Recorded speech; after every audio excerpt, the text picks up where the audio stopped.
Are you sitting comfortably? Then we'll begin.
Some days all you can do is curl up in the corner and cry like a little girl. But today is not that today. Today we fight back with alcohol and attitude and comedy. And we say, enough, world. Stop fucking our shit up. Get it back together. Let's get on track again. Permission to go and cry in the corner like a little girl, please. It feels safer over there. Yeah, it does sometimes, doesn't it? Fuck me. What a last couple of days it's been. Oh, Jesus. Yeah. Yeah, I mean, polling in the UK is showing that your right wingers are properly catching a bit of steam. Yeah, they are. But also all the moronic, should we say, patriots of England who've been going around painting all the roundabouts, and I found a spoon, sir. They've been fucking it up, and everyone's been taking the piss out of them because sometimes they're accidentally painting the flag of Finland instead of the St. George. Wow, really? Well done. Get the colours completely the wrong way around. Maybe they want to go pony tracking or camping.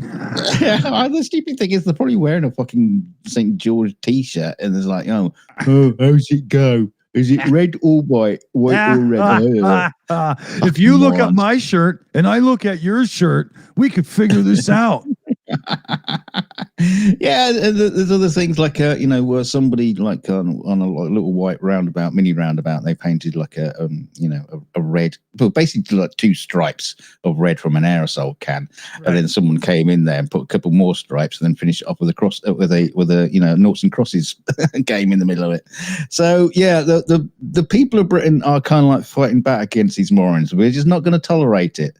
Not in the same way as it happened in America, this rise of right wing, and Britain's fighting back, and they're just not going to go for it. We are also in a better position because this whole right wing thing has really hit the top of the charts, news and headline wise, with Ronald Gump and his administration, and yourselves and ourselves in Canada and the UK here.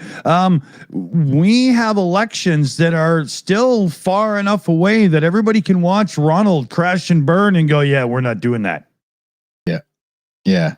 I mean, we do have a serious problem with the Labour Party and the Conservative Party, who couldn't like organise a piss up in the brewery for a minute. Yeah, exactly. So that's allowing the Farage team to, to rise. Rise, rise. Oh, okay. Hopefully sanity will prevail in the end. I don't know. We'll see. Yeah, and I heard what's her name? Gabbard. Gabbard's the one with the little sliver of color in her hair. Is that in that? Am I right there? She just released some information that outed like a secret operative or something and put people's lives in danger. Oh, right. Yeah. Oh, brilliant. Yeah, I didn't read the whole thing because I did have to go to the store and do a couple things, but I saw the headline and I was like, you know what, Hegseth and the Signal chat, and now you got this stupid bitch screwing up too. I mean, when does somebody have to admit that Fox News is not a good source for people that are in your cabinet or whatever? That's what we call it, right? There's also been news coming out from Denmark, basically saying that there are agents in Greenland who are doing covert operations to help prepare Greenland for the American takeover. Wow. Yeah, and it's all coming out. Wow. Oh man, seriously, Greenlanders. I don't know. How do you refer to somebody from Greenland? There's probably a way to do it, but it has so many consonants in the word that nobody can pronounce it, not even themselves, right? It'd be like trying to speak Welsh, right? Or whatever, Just call them future political prisoners. That's the best way to. Yeah. Is it PJ? Is it just Greenlanders? I just figured it had to be something, a little bit more Icelandic or something. You know what I'm getting at, right? Okay. But I hope they, seriously, no offense to myself, but you should just grab everybody who's English speaking only and kick them the fuck out. No. Okay. Dictator Dawson. Yeah. Well, just right now because of this shit, right? You got Americans actually sowing dissent in there, and I'm sure they're doing it on both the Russian order and who's paying for it. Yeah. Oh, fuck quits. I laugh, but I'm not laughing on the inside. You get it, right? Yeah, there's not a lot to laugh about. It's driving me crazy. Of course, there was that school shooting a couple of days ago. Yeah. So, yes, it turned out to be someone who was transitioning, a trans person who, so therefore, all trans are bad. They're all evil. Or if people would leave trans people alone and let them be who they want to be, she wouldn't have been whatever. So, right? Well, I look at it and think, well, to be honest with you, the way they're being treated in America right now, I'm surprised there's not more shootings. Yeah. I want to see a trans army, a militia. Exactly. A right. Militia take out the White House and paint it pink and cover it in glitter. And I would donate to that. Absolutely. you can just see all these people in huge wigs and high heels with sparkly AR-15s taking down the White House. To me, it was just a whole bunch of big burly men with beards and camo dresses. Yeah. Oh, well, I am a woman. Yeah. So, this is the thing. This is the thing, right? So RFK, good old Bobby Kennedy. Marilyn Monroe's boyfriend there. RF. Exactly. Yeah. Robert. Well, he's going to start a study into the drugs used for transitioning, and also SSRIs, which are basically an antidepressant, given to people like that. Or not just trans people, but just in general people with mental illness and depression issues. So he's going to start a study to see if that has anything to do with the cause of people doing shootings. Can I just let you in on a little secret? because he's even looking into it, it will be the cause. Of course. Well, the funny thing is, he's going to. What do you mean he's going to do a study? They fired everybody. They fired everybody who does studies. Yeah, well, he's just going to go on Rumble and BitChute and watch a few videos, right? Yeah, he's going to ask ChatGPT. Yeah, but it'll be one specifically tailored to the conspiracy community, right? Yeah. He wouldn't want to get a correct answer. Yeah, exactly. He'll ask Dr. Phil, who's the one that sold out to the Republicans? Dr. Phil, Dr. Oz. Was it both of them? I don't fucking know. And if it does turn out that trans people are good with weapons and shooting people, why the fuck did they get rid of them all from the military? Yeah, see, there you go, right? If they win, then they should take the military over, because then we'd have people that actually, give a fuck, right? That'd be pretty cool. Yeah, it kind of makes you wonder what all these fired trans people are doing now who used to be in the military. I wonder if they're also like getting together and forming their own army. Right now, 25% of them are suspiciously making a lot of bullets in their basements. It's so fucking crazy. It's so hypocritical. I don't understand the hatred towards everybody who isn't just a straight Christian person. So what if somebody? You mean the majority of people who do the shootings? Yeah. Well, like, I don't understand it. Like, somebody's gay, somebody's lesbian, there's so many titles. Please don't make me go through them all. Why do you give a shit what happens in their fucking bedrooms? Why does this upset these fucking fucks so much? Well, I think they see it as some kind of a virus, or it's an illness that you can pass on. My son could catch it. Oh, he could catch the gays. Oh, you could. Yeah, you just got, and it's not even sexually transmitted. You just got to have a gay person cough on you. Yeah. All you have to do is have a cock waved in your face 2 or 3 times in a locker room, and you could catch gay. Yeah. Sexually transmitted gayness is when you have gay sex and go, "Oh, I like that." Yeah. That's a moment where you don't say "Mother, may I," because it doesn't apply.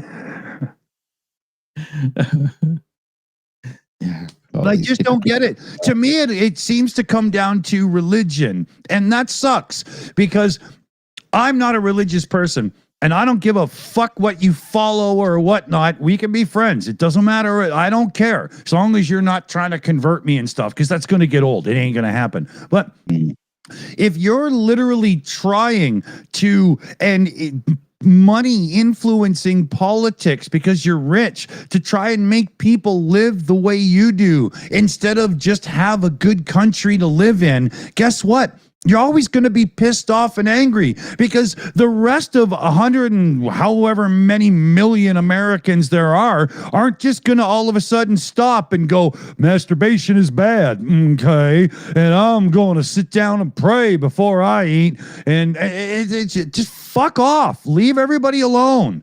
Be yourselves and we'll be ourselves, and just fuck off. But the thing is, if they want to cite the Bible for gay being a bad thing, well, I think didn't the Bible also talk about having sex with your siblings and I think you're only allowed to sacrifice a goat to get your uncle back if you fucked its brother or something. I mean, there's some weird shit in the Old Testament, man, and I don't hold it against any of you. Right. But, come on. Yeah. Yeah. I mean, if you want to be dead set on religion in your thing and whatnot, I don't mean to be picking on religion here, but Jesus himself busted up a church because they were being too greedy. You want to play that game? Do you want to step on that fucking ring and fight that battle? Shut up.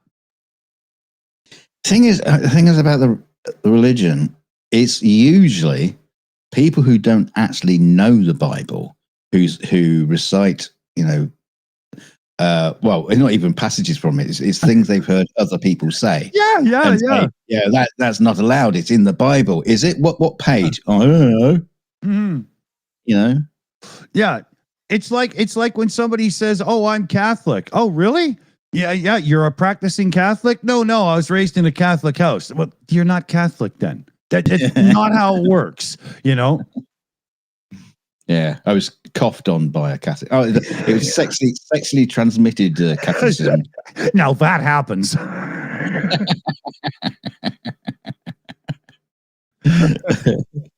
Yeah, my mummy had sex with my daddy, and that made me Catholic. Yeah, it's not where I was going, but it's probably the safer route to take it. Yeah. That's what my vicar said. Right before I got drafted into choir. Before I went cross-eyed. Yeah. That was the year before Cub Scouts. Oh dear. Oh God.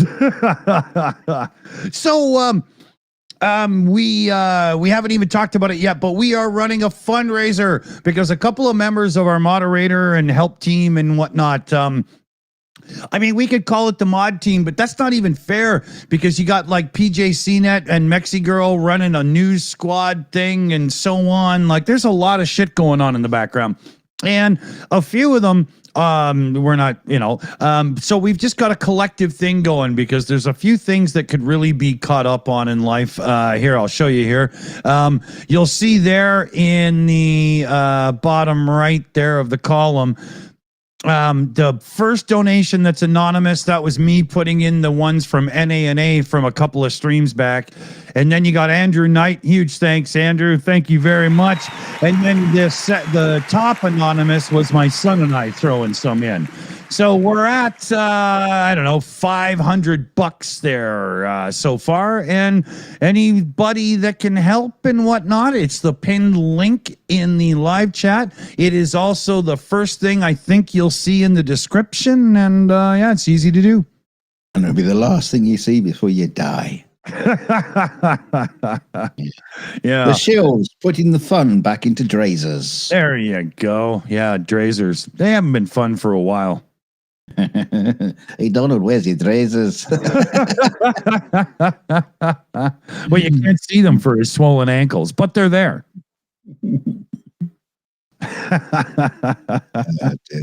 Oh God, it's all started already. The push and shove in the White House has already started in contemplation of Trump kicking the bucket. Yeah, more so now. We talked about this last time we were live, but the idea of Trump having like 8 months to live is taking on steam right now in the not just the news cycles, but in the manosphere and other little circles that nobody should be involved in, right? Yeah, they're already picking replacements. Yeah. And there's other people who are trying to, put in the word to themselves, get in there. There's going to be some info. It's going to be a fucking mess in the White House when that happens. There's nobody with enough charisma to lead the Republican Party in social media modern world. And meanwhile, you got Gavin Newsom on the Democrat side who has figured out how to reach the people in the modern day. I don't see how the Republicans can possibly survive the next presidential election. Easy. Gavin Newsom swaps to Republican. Yeah. Or Trump just moves enough troops into DC that he just doesn't leave. Yeah, even dead. Yeah, right. Yeah, it'll be like a weekend at Bernie's, except it's part 3, the White House era. Just keep him on ice. You're probably doing that now. I don't know. Yeah, shutting him down at night so he'll last a little bit longer. Yeah, it's like humans. They tap him on the chin and he goes to sleep for a bit and they plug him in. Give me 1 second. I just got to check that other redo that I was doing in the background. He's got a bun in the oven, and I don't mean he's got one of the neighbors pregnant. He's a cooking. He's a cooking bread. I bet you he brings it out to show us once it's cooked. Look what I made. He's so proud of himself, bless him.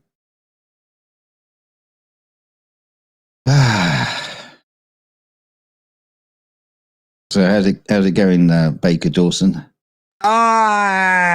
One looks like a recovery, one looks like a failure. It'll probably still be okay, but it's just, it ain't pretty, So we're not going to see you on the Great Canadian Bake Off then? Not today, but maybe tomorrow, because I'm going in for like a pound cake and some cornbread and stuff tomorrow.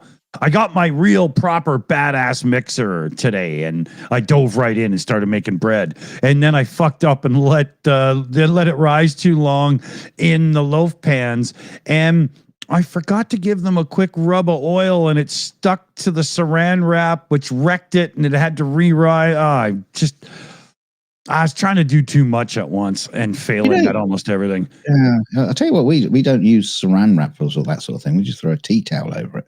Yeah, but the way mine was going to rise, it's going to come a good inch over the top of the bread pan, and a tea towel, it would just be embedded in it, right? So what I usually do is just give a really quick basting brush wipe of like oil or melted butter over the top of the dough when I put it in the bread pan, and then just put a piece of saran wrap over, and even if it pumps up, you just peel it off, away you go. But I forgot to do it first, and it stuck. I can't believe I did that. Fuck, man, Oh, well. I was so, like, the whole reason I started making any bread, it was just because I wanted to use this new mixer I got. It's a beast. It's one of those, like, really expensive, awesome ones, except I got it for like $220. And it was awesome. But yeah. So, excuse me, I've got a fly to deal with in here. Little bastard. Come here. Yeah, sit. Yeah, his son just came home, right? Just out of reach. I'm going to keep banging my microphone every time I go right.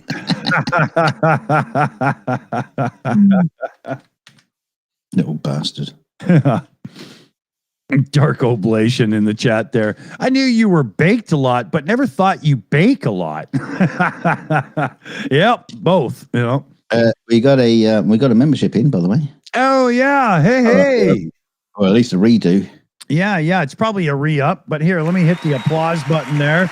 Yvonne Way re-ups her membership. Woohoo! The beer drinkers. Awesome. Hey, thank you. I like that very much. What else did I hear today? There was another advancement in lawsuits against Trump. Is it just me? I have never heard of so many lawsuits being filed by a presidential administration and against a presidential administration in my life. Is that just because I'm paying more attention, or is that truly how you guys perceive this? No, it's exactly what's happening. I mean, I've noticed it, and I see a lot of videos talking about, a lawsuit. Sometimes they don't put it in the actual, title of the video, so you don't know which lawsuit you're talking about until you get into it. And quite frankly, at this point, if I see something about, new lawsuit has just been dropped, blah blah blah, I just switch off. I don't want to know. I don't want to know about another one. I want to know about results. Yeah.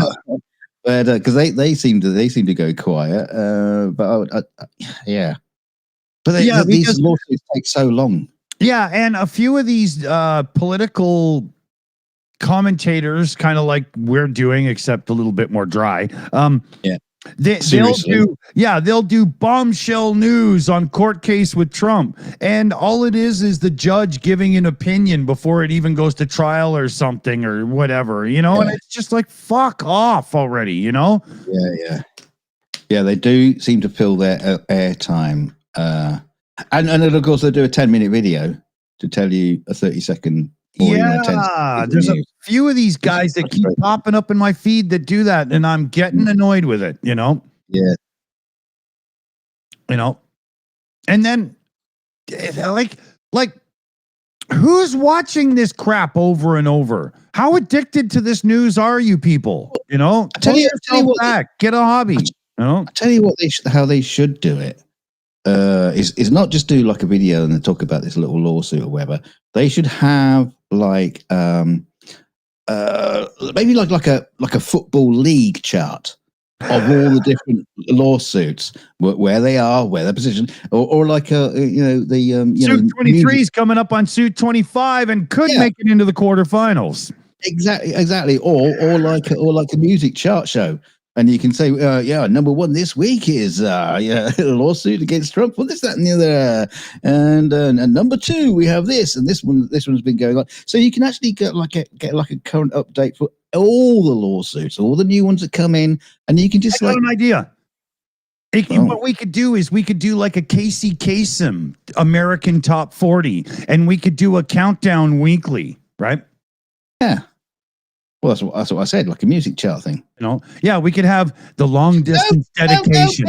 Don't take my idea and then say I've had a brilliant idea. No, I just gave it a name. I just gave it a name.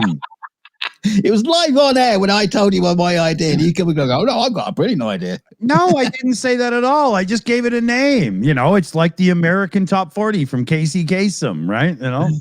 Can we get Casey Kasem to do it? Yeah, you know. And today we have our long distance dedication from a Democrat in Maine to a Democrat in Ohio.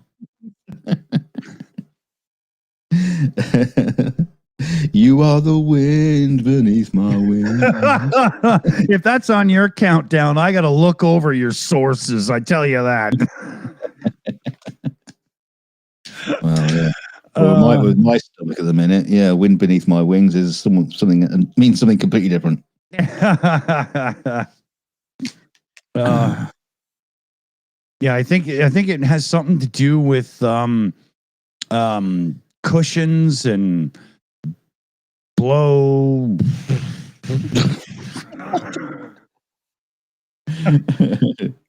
You just slipped into an alternative universe. I don't know what's going on. Well, you know, that's kind of where I live. Hey, what are you gonna do?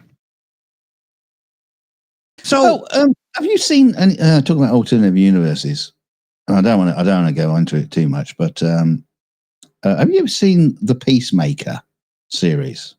I watched series 1, but I don't really remember it much other than going, oh, for fuck's sake, sometimes. But people seem to like it more than I do because, wow, is it popular for number 2? Yeah, the only reason I brought it up because it just came on the telly. I didn't put it on or anything like that. It was just something that came up next. I couldn't believe the title sequence. You got the whole cast just doing like a dance routine sort of thing in a studio. Really? Yeah. That's weird. It was. Yeah, it is weird. It's like, what is this? Yeah. But yeah. Well, the show is very strange. Like, the guy's character is he wants peace, and he wants peace so bad he's willing to kill to get it. Right. Yeah. So the whole show is a bit of a joke, right? Yeah. You know. Yeah. Yeah, I should put it on the Plex server. Why not? He sounds like Trump. I'm going to get a Nobel Peace Prize if it kills. Yeah, exactly. Yeah. Except he's, big, not just flabby. One more sec. I'll put you on speakers. One more sec. Yeah, that is another thing that's come up recently. This Nobel Peace Prize grab, and they literally are saying that he's gonna start a war so he can end it and then claim the prize of peace. Oh, that's not how it works. Or is it? Is this the new normal? Really? Are we at this stage now?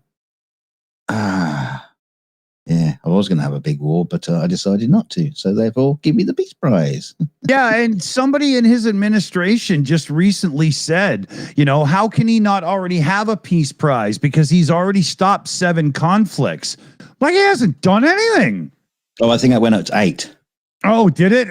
Yeah, they included the American Civil War. Oh, yes, of course. Yeah. And I'm sure he was the one that solved the feud between the Hatfields and the McCoys. So that should be, Well, he was there at the OK Corral as well. Yeah. He was the one that said he would solve the Alamo in 2 weeks, and he did. I had a thing the other day about the OK Corral. There was no fucking shootout. The story is a complete lie, apparently. Is it? Yeah.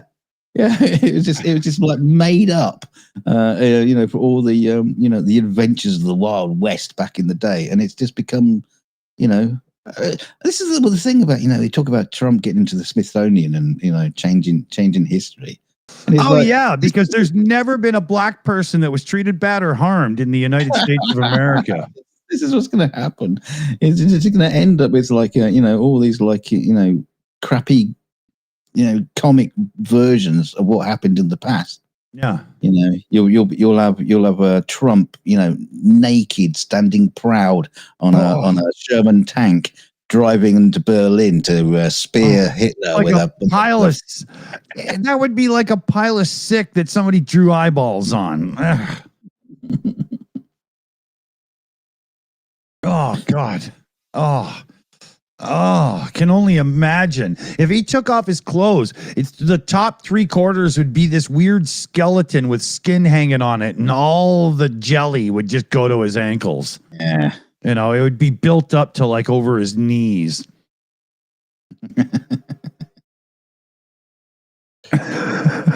The Terminator skeleton would just break loose. I've had it. Shout out to Yvonne Way again here because we got a super sticker in, and it looks like the little yellow duck guy is properly getting liquored up in that one. He's just giving her with the 2-fisted fucking approach. Ooh, who's he licking? Yeah, I'm not sure. Jacqueline Onassis, maybe. Oh, talking about Jackie Onassis. Yeah, I saw a thing on Facebook, and I'm not too sure how it's true, but a lot of the American Republicans are now going around, instead of having an American flag as pinned on their jackets, they got 8 little pins of AR-15s. What? Yeah, well, I don't know how true that is, or just someone's shit posting something, but yeah, that's weird. Yeah, they probably have the the 3 color, the flag, right? It's like a, wow. It's like what Bill Hicks said about Jackie Kennedy and something. All these people going up to her, pointing at their rifle pin on their jacket and go, just thinking of John, just thinking of John. Wow. Yeah. Wow. Yeah, unfortunately, I do believe that the rumors and whatnot about JFK and chicks and whatnot, that sucks. That kind of tarnishes his whole thing. But if you're one of those guys like that looks like they worked at NASA in the 50s, always with the white shirt and the black tie or whatever, you probably think he's a hero. So I don't know. It was a great leader for the country, but it's not like he was a leader for that long. You never know. He might have gone full fucking psycho after. Who knows, right? But being the guy who launched the Apollo program and stuff pretty much enshrined him in history, right? Yeah. That was a great speech. Yeah. But I always thought it was funny when I would hear it. We want to go to the moon and do the other things, not because they're easy. Wait, well, hold on a minute. What the fuck are the other things? Yeah, you never got around to those. I always thought to myself, what the fuck? That's a weird thing to say. But It's like it's Trumpian. It's almost Trumpian saying that. Well, other stuff and bits and things. And yeah. But I always figured he's referring to shit that he said earlier in the speech, right? I don't know, but oh, he's going to bring peace to America and get rid of racism, and that worked out well. Yeah. Yes, we're going to turn all the frogs gay. There was a cheesy but kind of cool TV show called Timeless that was out for a bit. Shitty male lead actor, but good chick and the other supporting crew. And they had a really funny episode where they were back in time and they ran into JFK when he was still in university. All right. Yeah, it was really cool. It was a good one. The guy they picked to do JFK had the accent and everything. It was really good. That's like a guilty pleasure show of mine because it sucks, but it's kind of cool. Did they inspire him to become the great leader that he was? Kind of. Yeah. And they had an episode where they were back in time and they met Hedy Lamarr, the chick with the radio hopping frequency patent and stuff. A few other ones like that. It was really cool. But they ruined it with this stupid, the two characters are starting to fall for each other. And then, this guy's ex, who was thought to be dead because of time travel, is now alive, and love triangle. And it was like, fuck off, seriously. You just ruined the show with that shit, It was unneeded, it was stupid. They already had enough just by going to each place each week. You ever seen Quantum Leap? He didn't have to start fighting with fucking what's his name with the little Ziggy computer, right? Yeah. Time travel sort of stories are always like funny. It's like you have the guy come back from the future or wherever it is, or come back from the past. Go, I killed Hitler, and they go, who? Yeah, exactly. They had a bunch of those moments in this show, Timeless, where they would come back and go, so blah blah. No, that's not how it went at all. It used to be, oh shit, you better go back and fix it then. And it was kind of cool. But it's always the thing is you always have to go back in time to fix a mistake. When do you know it's a mistake? How is it a mistake? I know it's obvious in Back to the Future with Biff Tannen and stuff like that, but this show covered that in the first big 2-hour episode or whatever. They had somebody bad come in and steal the time machine. So they had to use the backup prototype to go and chase them down and fix everything. So they figured out that premise in the beginning. It's because, who's doing this? Like, how could things be wrong? Right? I think there was quite, if I remember right, there was a Red Dwarf episode. It was kind of funny that they ended up going back in time, preventing or accidentally preventing Kennedy's assassination. But then it turns out he was an asshole. So then they have to go back in time again to make sure the assassination actually happens. Yeah. Somebody was thinking like me. You never know, right?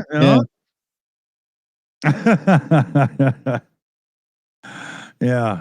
It was a good show. I mean, I do recommend it, although it's not awesome. It's just cool, right? If you're a sci-fi person, it'll fit the bill.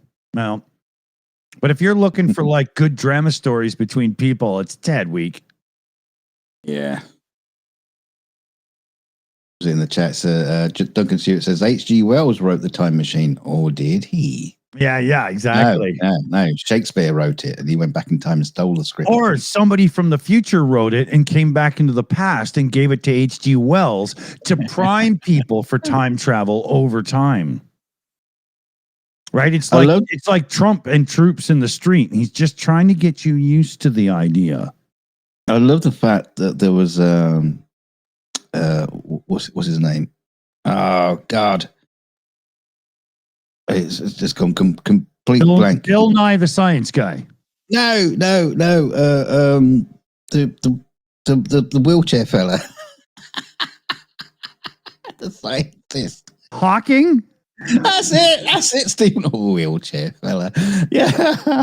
Stephen, watch me zoom down the hall of the university Hawking. No, I love the fact that Hawking had a birthday party and he invited all the time Future travelers to come folks. to his birthday. Yeah, and it's like, well, none of them showed up. Therefore, time travel doesn't exist. Yeah, I'm so popular, they would be here, right? You know, that was brilliant. I've got 3 different shows in the Plex server that talk about that exact moment because he did really do it. He threw a party. He had champagne in the room. It was all dressed and everything.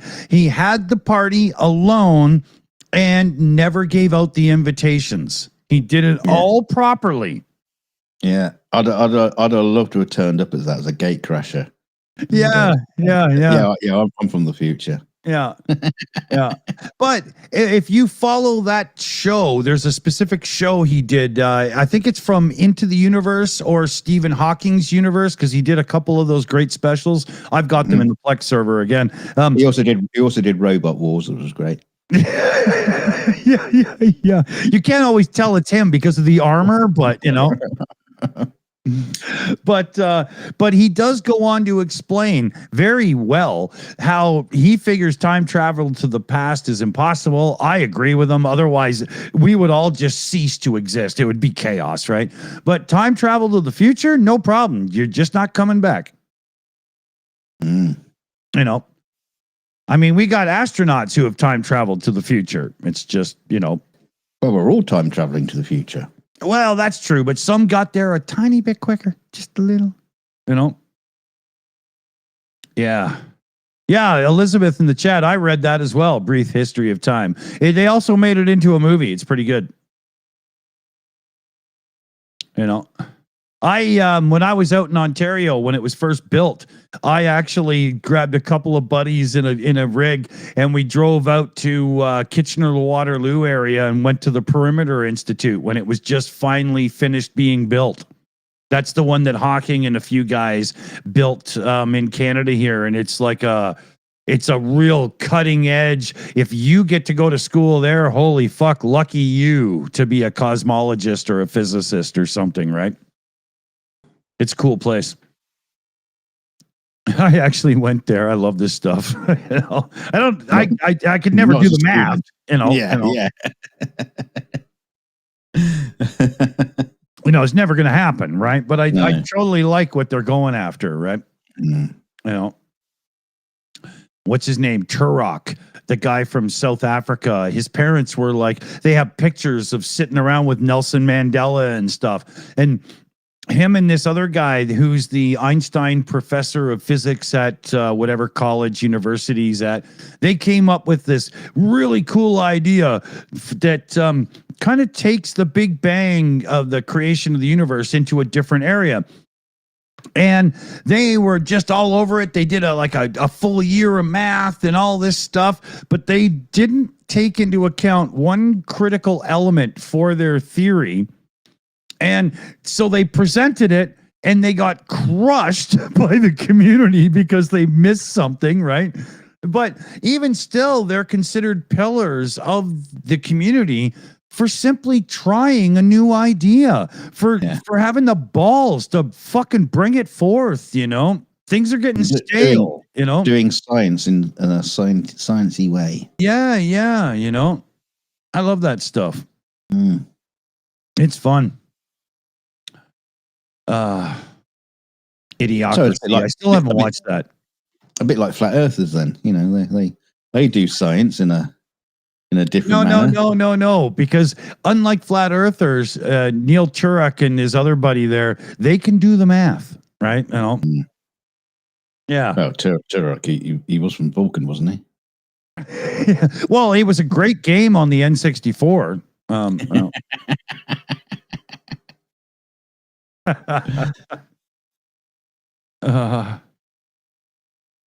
But you know, okay, wait a minute. I got to look. Okay, 5 minutes. 5 minutes Uh-oh. to take out the second one.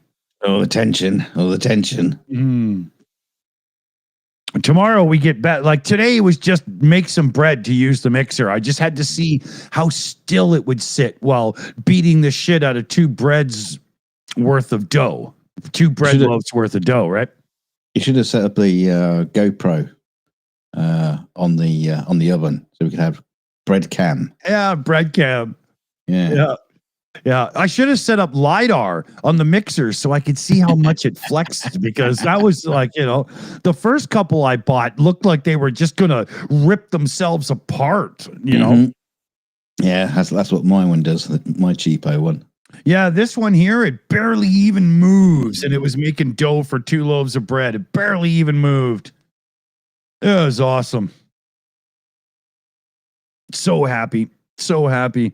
Can't wait. Tomorrow is going to be pound cake and cornbread and a couple of things. Probably do like brownies or something as well, just to use all the attachments, and have some fun. Thing is, but this new mixer of yours, it's going to get an attitude. Well, you drink too much because it's mine. It would just be like, what the fuck am I doing this for? I'm hardly having to do any work. This is embarrassing. Yeah, I'm all muscle and weight. Let me do something proper. I'm going to join the forces. yeah. I want to be a tank. I could be making rations. I could be part of a gun. I could become president. Well, actually, you could. Yeah, you're probably more intelligent. Oh, definitely. Live longer.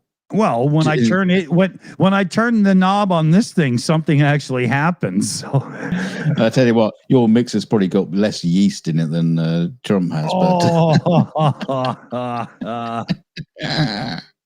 Yeah, Trump. If Trump sits down for more than 30 minutes, you can literally watch him rise. You think that's what happened to his ankles? I think that's why he keeps getting divorced. All those yeast infections of the past would just drip down his leg. He's unplugged. He's sensitive to these things. Oh, dear. Oh, fuck. Oh, hey, yeah. See, Alchemist here, AI Alchemist is going to help me show you. That's the kind of shit I make. That's truly a picture of my oven. Carpasian The AI Alchemist did not make that picture in any way, shape, or form. No, he did not. It's interesting he used AI to get the picture of bread. Where I would probably just use Google. Yeah, but that looks like some good sourdough, right? Look at the way that's crusting on the top. That's got to be some sourdough. Come on. Yeah, but it's AI sourdough. Yeah, but if you put that together with AI butter and AI cheese, you could have yourself one hell of an AI meal. Feed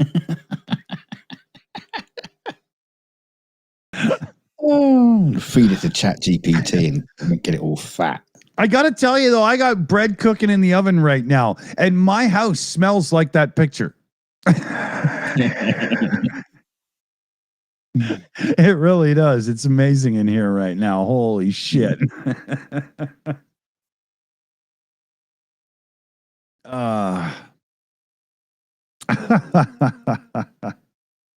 Hey, Adam Rounds in the chat putting A1. That's funny. Does anybody remember you remember what's the comedian? I'm an asshole. Dennis Leary. Yeah. Remember when he used to do those A1 steak sauce commercials? No. Because he was like, what's hamburger but ground steak? And what do you put on steak? A1. And it was just his total attitude. Like, it was hilarious. I remember those. Well, I think Adam Rounds is referring to that. The government person. Yeah. Yeah. Kept referring to AI as A1. Yeah, but every time somebody does that A1 thing, I think of A1 steak sauce. I just can't help it. You know, speaking of which, though, that's why one of the reasons I got this mixer is it's got the power takeoff on the front to put attachments, and we're getting the grinder so I can start doing hamburger and sausage, and oh yeah, can't wait.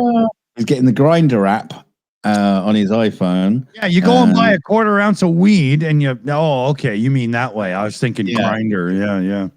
No, he's going to get the attachments and get quite a nice fella. Yeah. Yeah. Okay. So, I'm not very schooled with social media, but yeah. I mean, Grinder not looking for cock. Yeah, you did say it's got a sausage maker built in, so this is only getting worse. It certainly is. Excuse me, but would you like me to grind your sausage?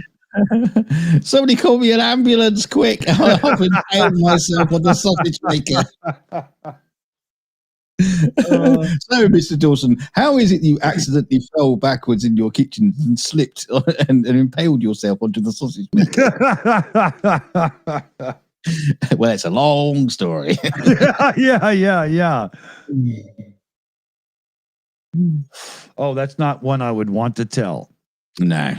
You'd rather just set the house on fire so nobody found out. Exactly. I'd set the province on fire to make sure I get away scot clean,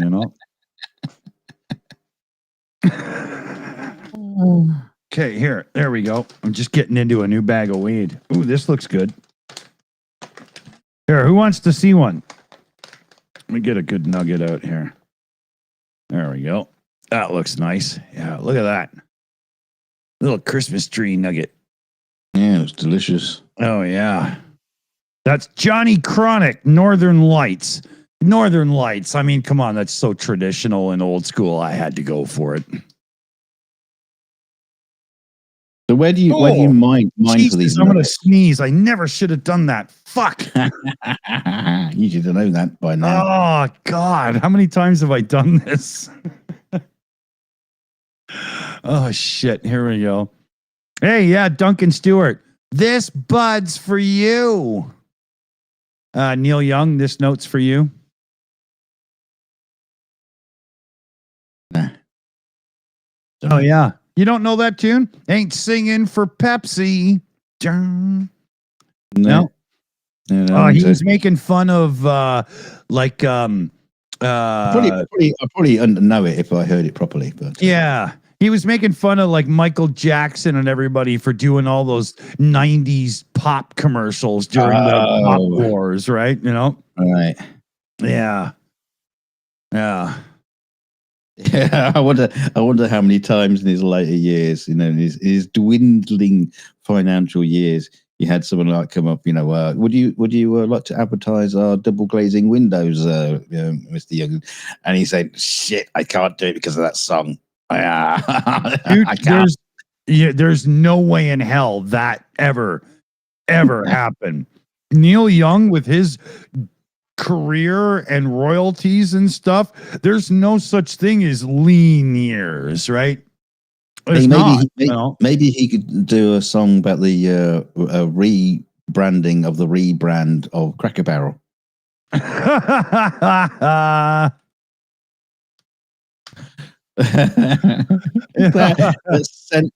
sent a nation singing for Cracker.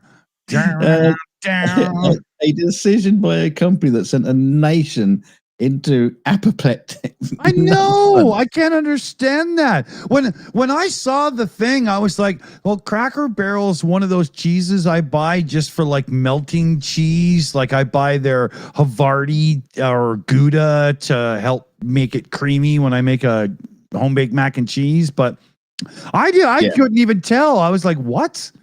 Yeah, but you've probably never been to one of their establishments. What, they have a place? Yeah, that's the whole thing. Cracker Barrel is like, I'm not too sure what do you call it, but it's like a restaurant. Do they have like? It's like a restaurant come gift shop, full of shit. What? Apparently, yeah. Who the fuck buys Cracker Barrel Memorabilia. The fuck is wrong with you people? I'm only trying to get this information from what I've heard from people. But is this am I right? Am I right? People in the chat in the US. Wow, that's what Cracker Barrel is. This give me one more second here. Almost done. It's like a Applebee's or whatever, just a place you go. I don't know what they serve with it. Was it like burgers and wings and shit like that? But yeah, they also have some kind of like a gift shop that sells crap. They're famous for their rocking chairs. Really? Ever since Apple came out with those fucking Apple stores, everybody thinks they should have their own shop. Well, Cracker Barrel does go back to like the 1960s, so. But they make cheese. How the fuck do they have a gift shop? No, they make crackers. No, that's they what don't. That's why they make called Cracker Barrel. It started off with barrels of crackers. Well, now it's a cheese company. They do not make crackers. Not in my town. Well, they made the cheese to put on the crackers. Probably, right? We got to sell these crackers somehow. What the fuck are we gonna? I don't know. Wow. I Jedi says the gift shop is all right. Dear God, come on, really? Can you imagine going to a Megadeth concert and having a Megadeth gift shop? Well, I guess they kind of have a merch store, so I guess. I saw some people talking about the Cracker Barrel, and so they got this like modern rebrand that everybody hated, and now they've reversed back to the old one. And they're saying so they're going to put all the cobwebs back into the gift shop again.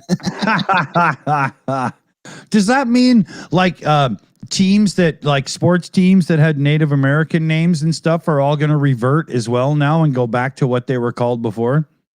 Well, no, I don't think. I mean, the thing was the original logo was just some like white dude sitting on a barrel. Next to the logo, Cracker Barrel, which had a odd shape, and then they cleaned it up. And the idea was it's readable for the internet and phones and all that kind of stuff. It's a simplified logo. Yeah. They got rid of the guy in the barrel. Yeah, and everyone was incensed. Wow. By this. Wow. Who gives a fuck? It's gone woke. Oh my God, who gives a fuck? I mean, how many times like IBM and Microsoft have changed their shit slowly over time and nobody cares? Like, seriously, It's not like America just changed the flag.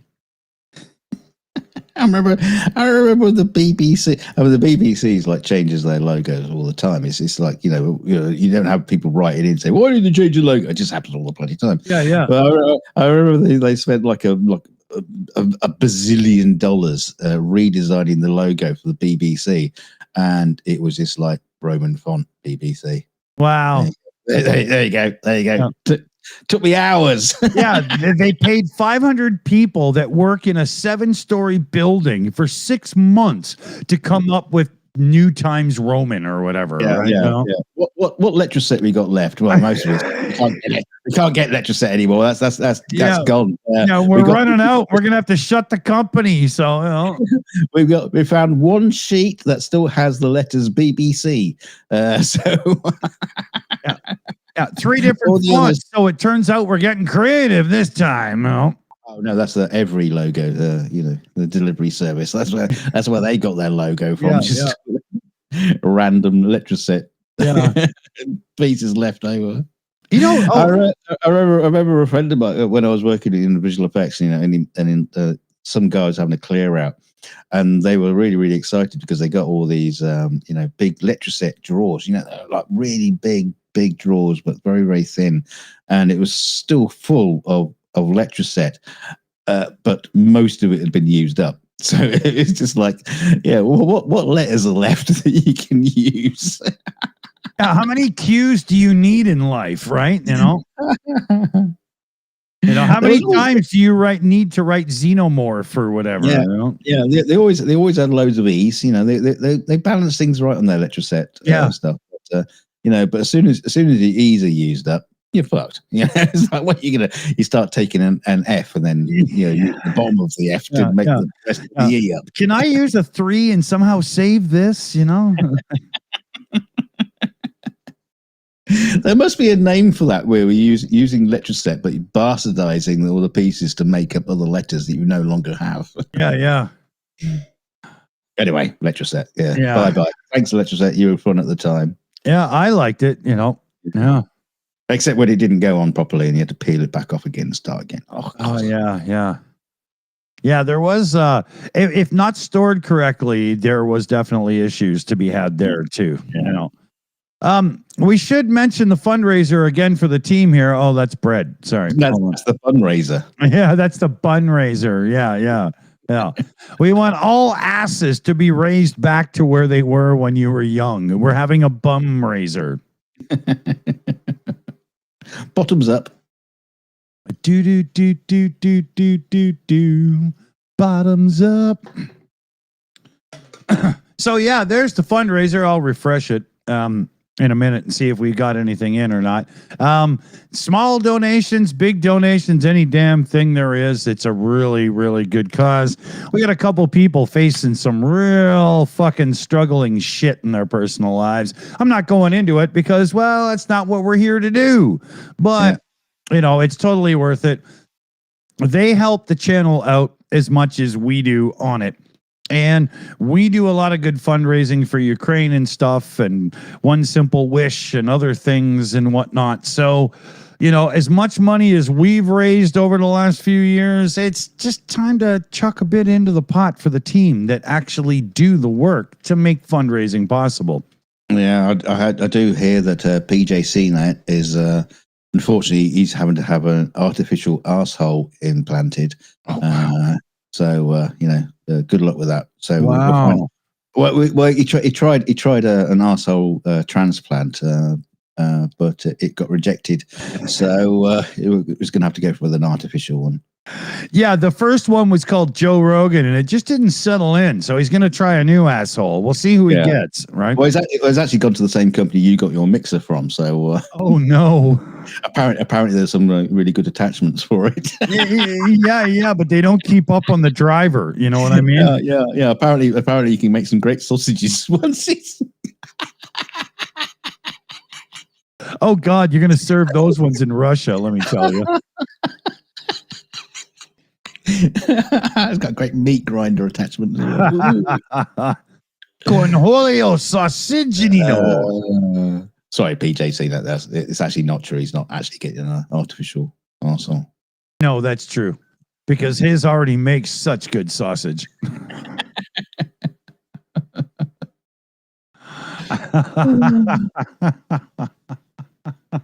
Oh dear. I mean, we shouldn't be talking about arseholes. I don't want to talk about my one at the minute. Oh dear. Well, trust me, everything down south in my world's feeling like an unripe asshole, but that's a border thing, not really a personal thing. So yeah, I feel like my next bowel movement will be like winning the jackpot to a slot machine in Las Vegas. It's going to be like watching a good movie on VHS. It should be an enjoyable thing because when you're done, you'll be better off for it, but it's just not worth going through. Oh, can't be bothered with the tracking. Oh dear. The days of the VHS when you had the little tracking dial in the middle. Speaking of, toilets are a lot like foldable chairs at public events. Why do they not size to humans? Like, doesn't somebody who's like bigger look at the toilet and go, "Oh, for fuck's sakes," like, why can't it? They do make toilets for bigger people. Larger folk. Yeah, I've never seen that. I've never gone to somebody's house and gone, "Wow, now that's a motherfucking toilet, man. That's big," Yeah, now I'm trying to think where I saw this and why did I see it. Were you at the White House? I don't know whether it was like a Joe Scott video or something talking about toilets, the history of toilets. Yeah, the large bottom toilet. I don't know where that came from, but yeah, because toilets are not sized for large people. No, and they do break them, and that's the thing. They break. Actually, If I was a large person, I'd be scared of that thing getting lodged in there and be like, "Oh fuck, I sucked in another one." So we went to the hospital yesterday. Took Kelly to the hospital, and and I was already starting to feel a bit unwell. So see a toilet. Right, I'm just gonna go to the toilet. Open the door. The toilet seat was hanging off. Literally hanging off the toilet, and it was covered in shit. Oh, what is wrong with the human race, man? And so it's like, I come out, go to the reception to the nurses. Excuse me, do you have a toilet nearby that's not smashed to pieces and covered in shit, please? Exactly. I mean, it's a fucking hospital. I mean, it's like how can you have something? It's not a junkie-ridden bathroom for a fucking petrol station or something, right? I've seen Tesco, supermarket toilets, kept cleaner than that. Yeah, it's a fucking hospital. God, man. There's a gas station around the corner from me that I go to when I'm heading up to the shopping place, or the other one that's around the other corner there. And we stop in a lot to talk to the one girl. She knows my son when he's over visiting grandma. They live close to each other and stuff. And it got so bad that they just closed them. We don't have bathrooms anymore. Yeah. They just couldn't deal with it. You'd have one derelict looking motherfucker say, I'll buy a pack of gum. Can I have the washroom key? They'd go in for 20 minutes and the thing would look like a fucking barn. What the hell? How did you get shit on the ceiling, you meth head motherfucker? It was funny is, someone saying, was it Peter said, high level of conversation at the minute. Yeah. It's funny, PJ. Years and years ago, when visiting my folks up in Aberdeen, my grandma and my auntie, were deep in conversation about all the different public toilets in Aberdeen, and have you been to Littlewoods? It's this beautiful toilet in there. Oh no, have you been to the one? And the British Home Stores toilets. They would just go through all the different toilets. And we came away from that day just giggling off our fucking asses off that our two relatives were sitting talking about toilets. Yeah. And we're sitting talking about toilets. Shitters. Yeah, exactly. Yeah. So they weren't so mad after all. Okay, we've got some donations in on the thingamabobber here. There's 2 donations and also a comment, which I agree with because it's kind of silly. So first off, we had David Engel come in with a donation to the team like 4 minutes ago. So huge thanks, David. Thank you very much. And then we had an anonymous one come in for not 10, not 1, but $100. Wow. Yeah. And I guarantee that just came in from NA&A there, because NA&A in the live chat says, hey, the Shills, I just donated, but I was kind of disappointed I couldn't leave a fucking note, and I found that as well. If you go to anonymous, you're not allowed to say anything, because that's what I did as well, because I didn't want all my personal shit out there either. And Lord, Thunder, and Jesus, what the fuck? Seriously? So at A&A, you can tag me in the live chat or the Shills or whatever, and you can give a note, and we'll put it not only on the air right now, but we'll put it in the description after, because then that way it stands the test of time. Thanks, dude. Yeah. Very cool. Thank you, NA&A. Yes. You're a lovely person. I don't believe anything everybody else says about you. Yeah. Help me, NA&A. You're my only hope. And no, I'm not wearing a gold-plated bra for you, bitch. It's not happening. I think I'd look good in one, except you'd probably see the tissue hanging out because, you know, I ain't got that, right?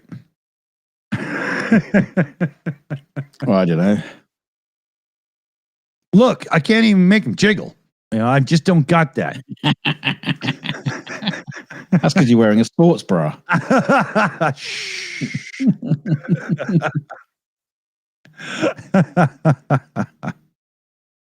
Wow.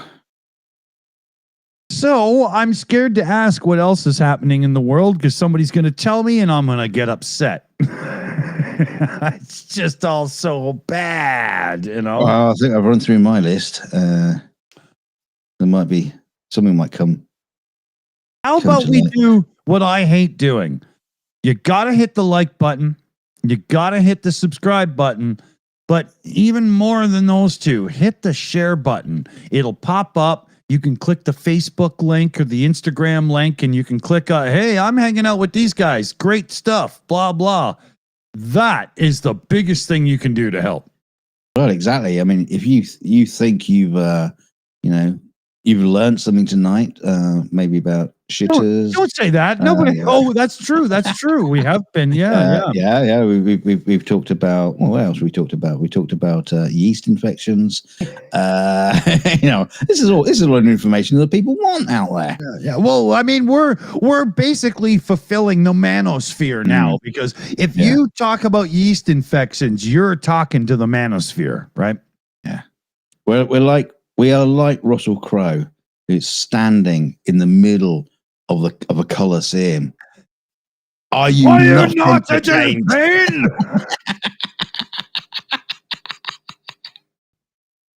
The only difference is, the only difference is we haven't beheaded 4 people in the process. But that's true. Yeah. Maybe we should be doing that. Yeah. We don't kill Christians in open combat for the public, but if we need to, we just do it for fun.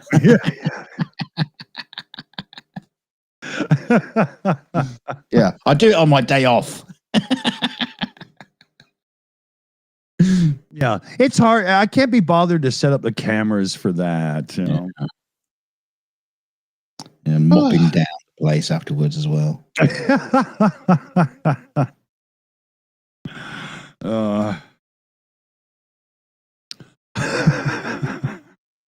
I mean, maybe that's why you feed Christians to the lions, because, it's easy to clean up afterwards, I guess.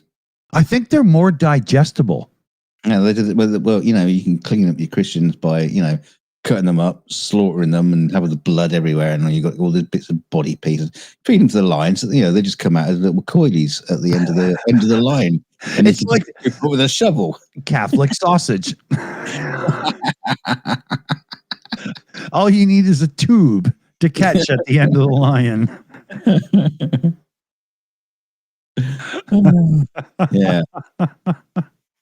Yeah, we should use lions a lot more, I think. Yeah.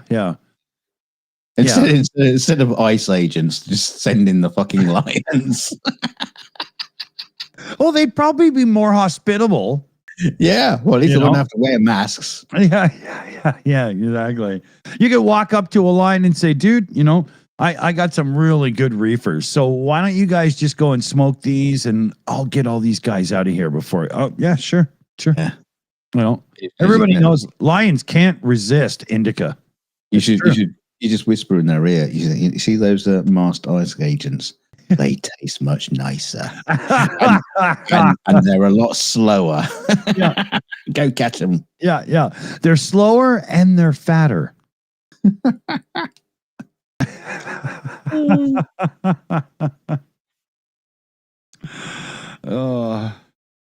You know what we should start doing in the United States of America?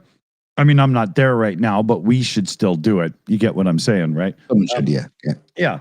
What we've got to start doing is we've got to get all the brown folk together and arm them and get vests and stuff and start deporting the white people. With a trebuchet. Yeah, exactly. Just launch them into the Gulf of Mexico. Just, do you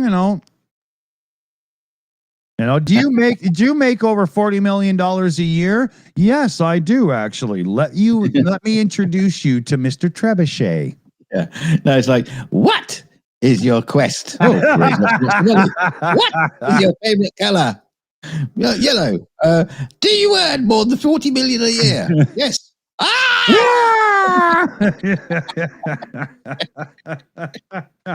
Yeah, but the answer would be, well, you'd have to ask my accountant. We've already launched in. Yeah, exactly.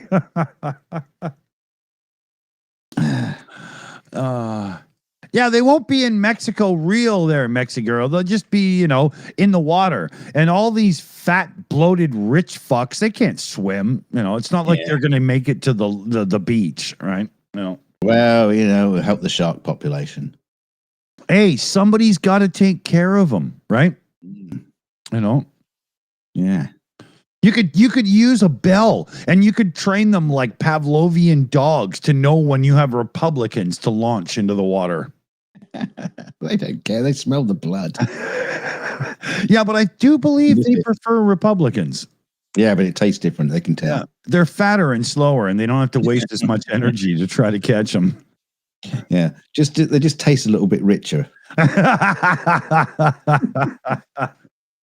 Yeah, it's all about the gold fillings in their teeth, right? They don't like silver; they like gold.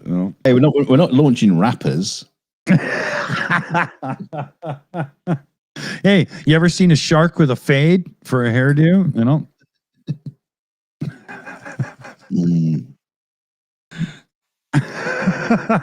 We should launch. Did you? Oh my God. Okay. Today, I woke up and I had coffee, and then I smoked a joint, and then I had another coffee, and then I had breakfast. But then I had the meal that really matters. Because Will Smith, that overpaid beer fart of a human being, put out some promotional videos showing him on stage rapping with the crowd loving him and stuff, and all this adulation and stuff going on, except they were AI videos. Oh, really? Oh, yeah. There was people with mutated faces and extra fingers and shit in the crowds. It was hilarious. Every single shot was fake. I wonder if he did that on purpose, because there is this like an ongoing kind of like thing with AI is having Will Smith eat spaghetti, and he's always like deformed and looks terrible. So he may be playing on a gag there. No, I don't think so, because he used it as promotional material for his. He's doing some shows in the UK right now as a musician, right? Yeah, something he hasn't been in like 20 years, right? No, I wouldn't put it past him to just play the game. No. There should be no need for him to do that, because I'm sure there's plenty decent footage of people crowds actually enjoying him. If you wanted to have a crowd that were like, yeah, Will Smith is cool, there's a lot of 50-plus-year-olds out there that would have shown up.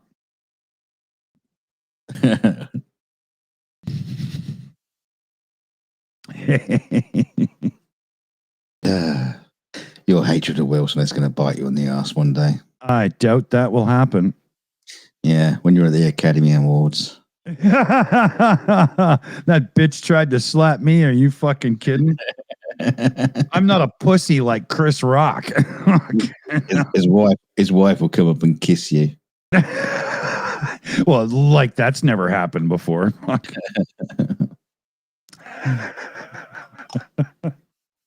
No, but seriously, I mean, his ego just ran amok.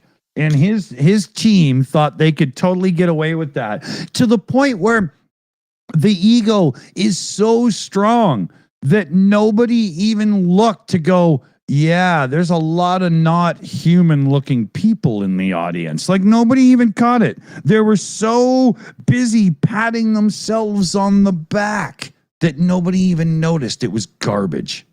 You know what? I can understand why ego can run away from you, celebrity status in Hollywood, because there comes a point where you're probably starting off your career and you got like a PA that helps you out and organizes stuff for you, and that's you and him, the gang. That's the gang. Yeah. And then before you know it, his name was Jazzy Jeff. yeah, before you know it, you're doing 20 million per movie or a week, and then your entourage is like ended up like 4 limos worth of people following you around. Yeah, you're totally disconnected from the real world. You have no clue what's fucking going on apart from what all these people are telling you.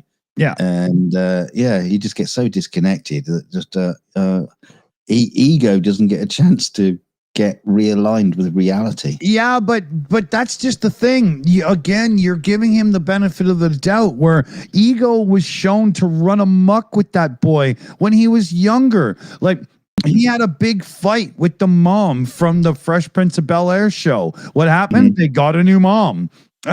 He made himself a name with the Fresh Prince and DJ Jazzy Jeff, right?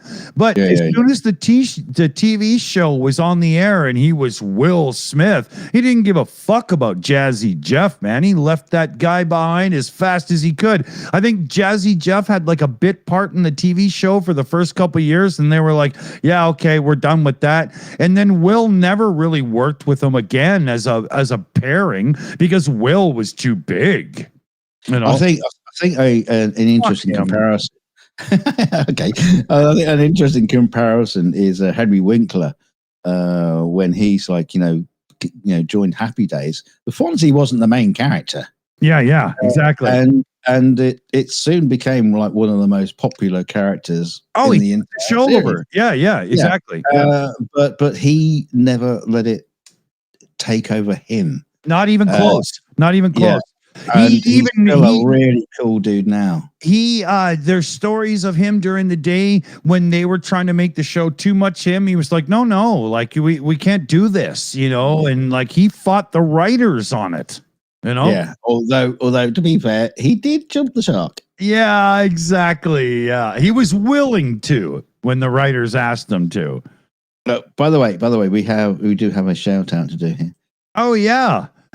NA has gifted out 5 Shills memberships. Hey, I got 5 that time. Woohoo! Hey, NA, thanks, dude. That's awesome. Love the gifted memberships around here. Oh yeah, very much. Very much indeed. Yeah. Oh, we got Steve Walsh in the chat. Hello, Steve. Yeah. Just noticing coming up with the Ukrainian flag. Exactly. Saw that too. There's iJedi in the chat says Will Smith was great though back during the Independence Day era. Yeah, there was some moments like the first Men in Black movie. His little arrogant thing worked well for that, but then he did the full Eddie Murphy thing where his ego got out of control and he ruined his own movies for a bit and shit, Well, actually, I would put him ahead of Eddie Murphy. I think Eddie Murphy's ego probably not as big as Will Smith's. Yeah, no, I agree. Like Will Smith, when Eddie Murphy didn't take it far enough and pushed even harder, right? Yeah. It's like when they were. We talked about this a while back when there was going to be a new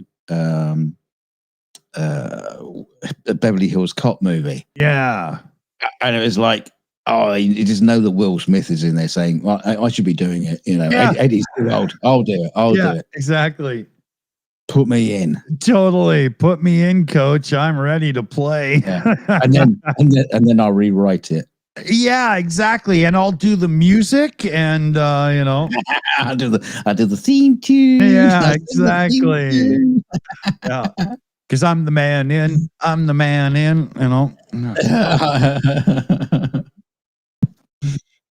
I'm so sick of that fucking guy. Jesus Christ.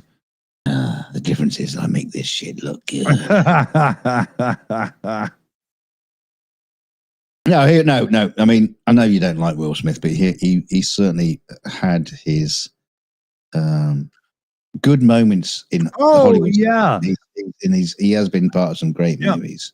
When Jazzy Jeff and him came out with Parents Just Don't Understand and stuff, good record, the whole bit, you know, his youthful days were quite enjoyable, but holy shit, man, you know. And that track he did back in the day, you know, the Summer Times, it was so cool. You know, but he's basically singing about, you know, enough of all this hard rap and stuff. He's doing something cool. Cool. Like his song Miami and stuff and a few, right? Yeah, you know, he had some really good shit, you know, for sure. Yeah. But then his ego just run amok. Ugh. What about his son, Jaden? Do you think? Can't act. So, you know. No, you can't act. Terrible. Do you think is an awful lot of this is like a genetic ego, though? Oh yeah, just like Michael Jackson's one kid who's just desperate to be a Jackson, right? Yeah, because Jaden does seem to think he's more than he actually is. Oh, absolutely. He figures you take a bitch mother and an asshole father and put them together, and he should be the next Marlon Brando, right? You know. It's funny how that works in some families. You know,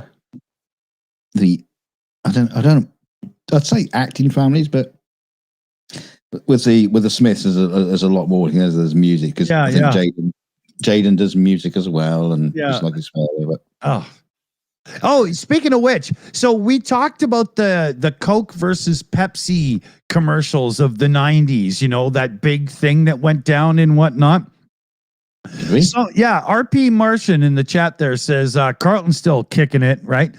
Carlton is the kid in the red Michael Jackson jacket in the first Pepsi commercial. Are we talking about Carlton from Fresh Prince? Yeah.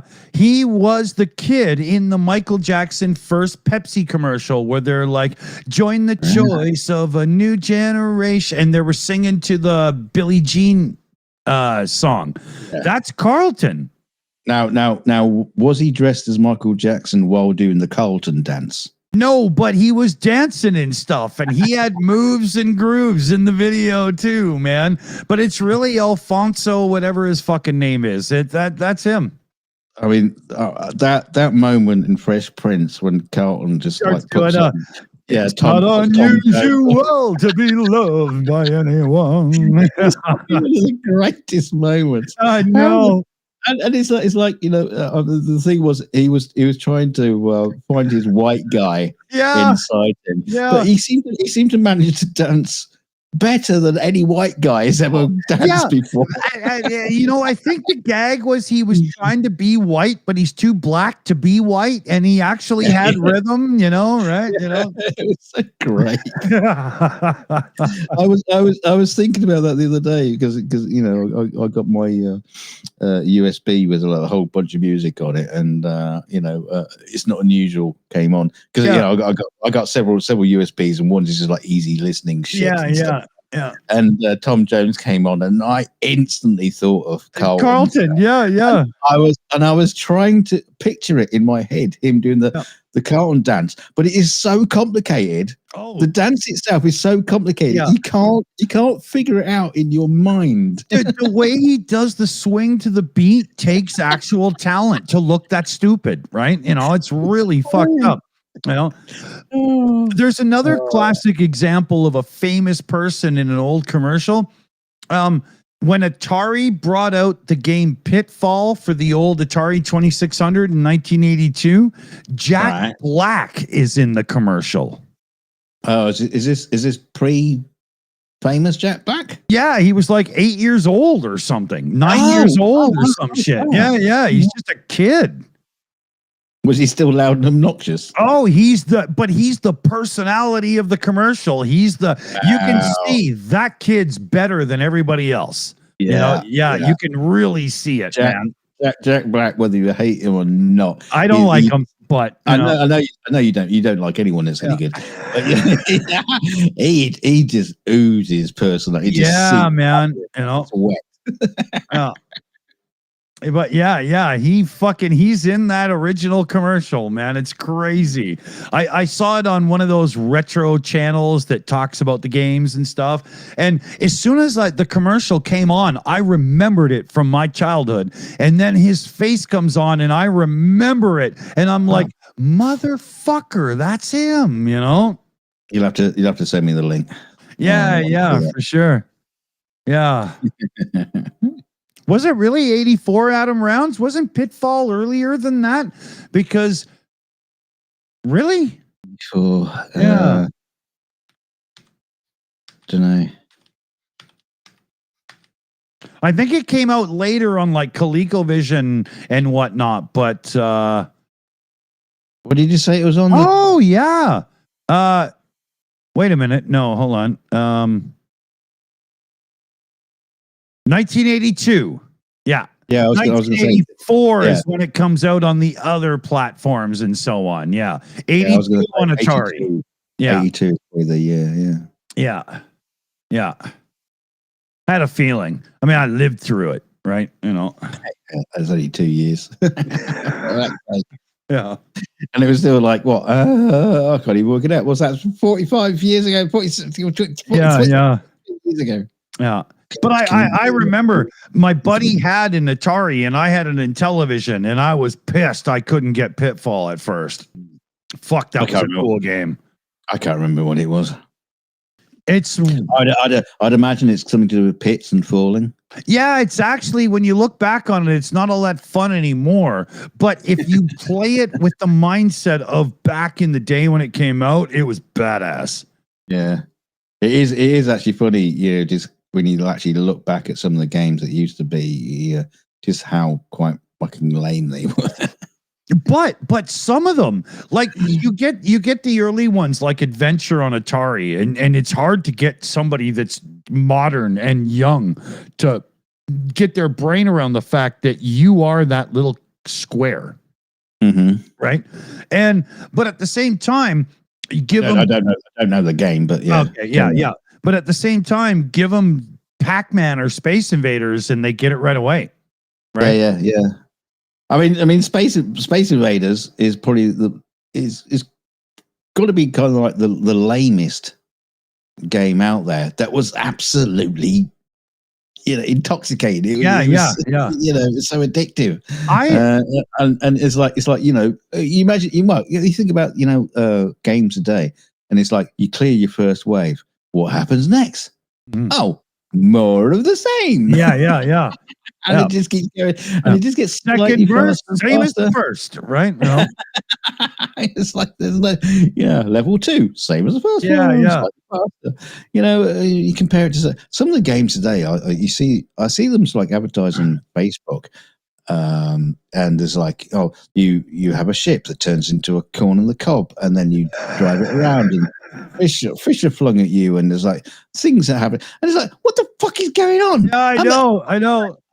Do you have to be on drugs on some of these modern games? Well, I only ever seen the adverts. I never played the games. This is like, it's like you have to watch 3 movies in advance so that you get the plot, so you know what to do, right? And it's like, there's always these ones. I don't know exactly what the game is, but you always have like it's cartoon style, but you have like a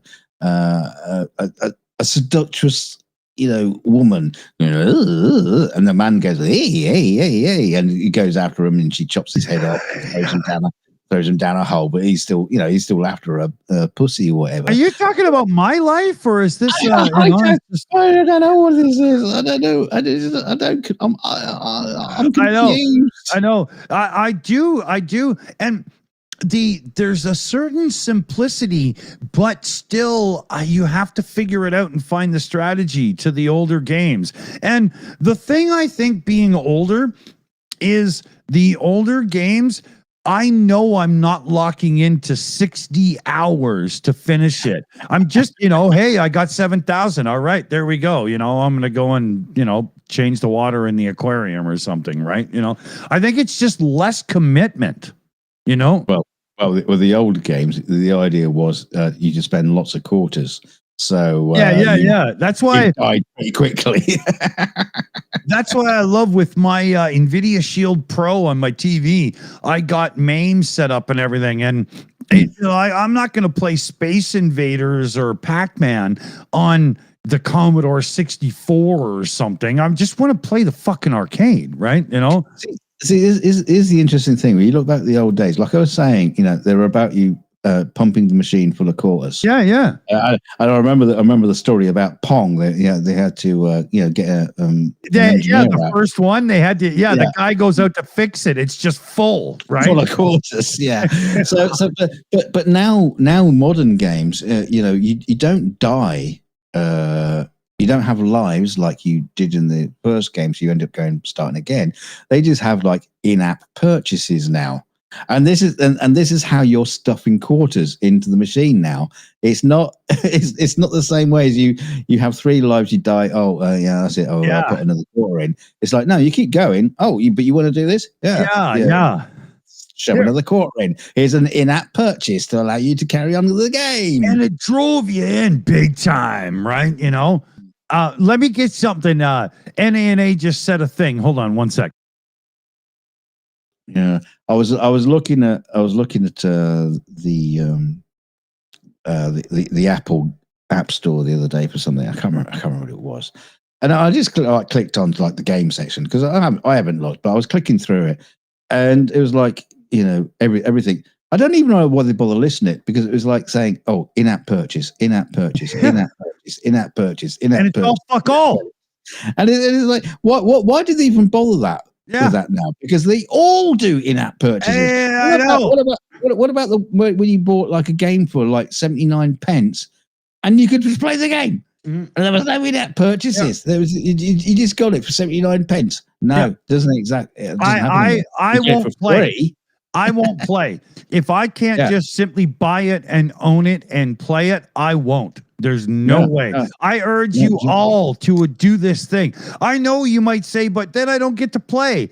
You know what? If everybody stopped this fucking pay to play bullshit, everybody agreed to stop it at once, it would be 6 months and it would be, here, buy the game then. There's no way these people can exist without us buying their games. So vote with your fucking wallets.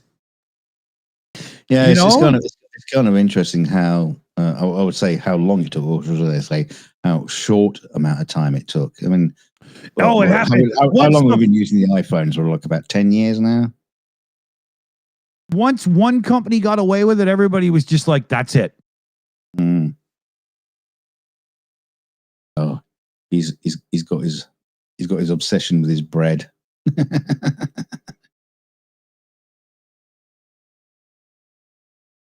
Beer, dumbass, but close. Steve Walsh says, "Remember Napster?" Oh, are you kidding? I've been bootlegging since before then, but I love Napster. NANA mentioned Miss Pac-Man.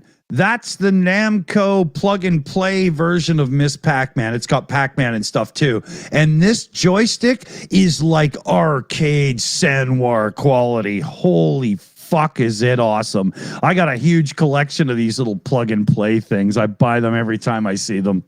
I don't think I've ever played Miss Pac-Man. What was the difference between Miss Pac-Man and Pac-Man? Miss Pac-Man gets all big and bitchy about things and really wreaks havoc, right? Yeah. Starts complaining about the fact that your house isn't tidy and you're wearing old clothes and change your t-shirt, you smelly bitch. Yeah, exactly. Yeah. You still got egg. You can still got egg down the front of your t-shirt from yesterday. Come on, change it. Yeah, exactly. Right. But yeah, I've got. Was Pac-Man transitioning? Well, I think Pac-Man has a feminine side, but doesn't truly explore it in a sexual manner. So I think a little bit of a metro. Let's say Birkenstocks, but still has a pack of cigarettes, right? So was he popping the pills to transition? Is that all the? You can call me Ms. Pac-Man now.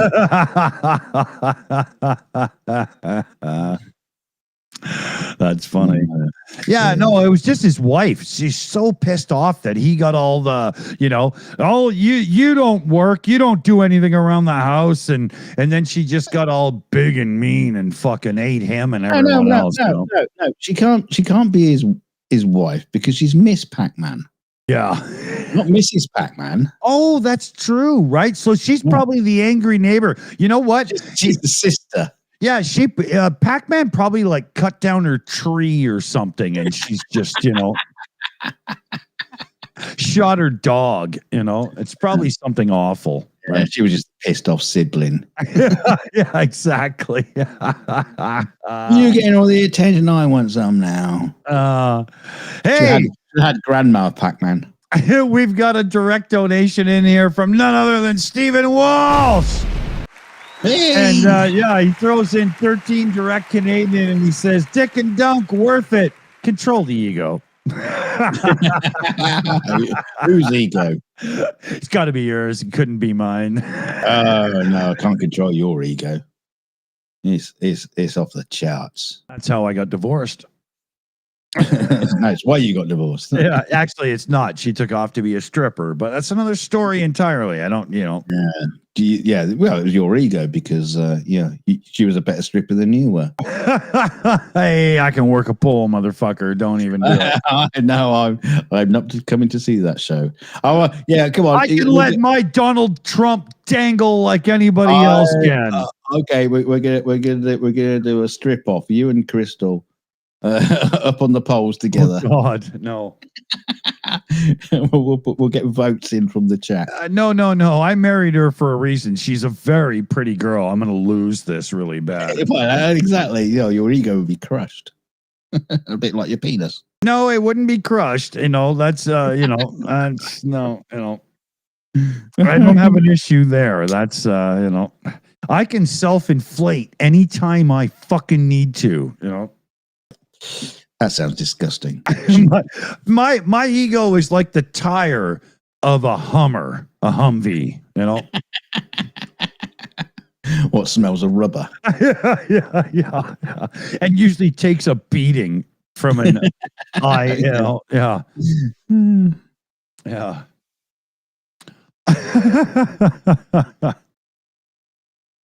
Yeah, you've been rolled down the roads of Afghanistan.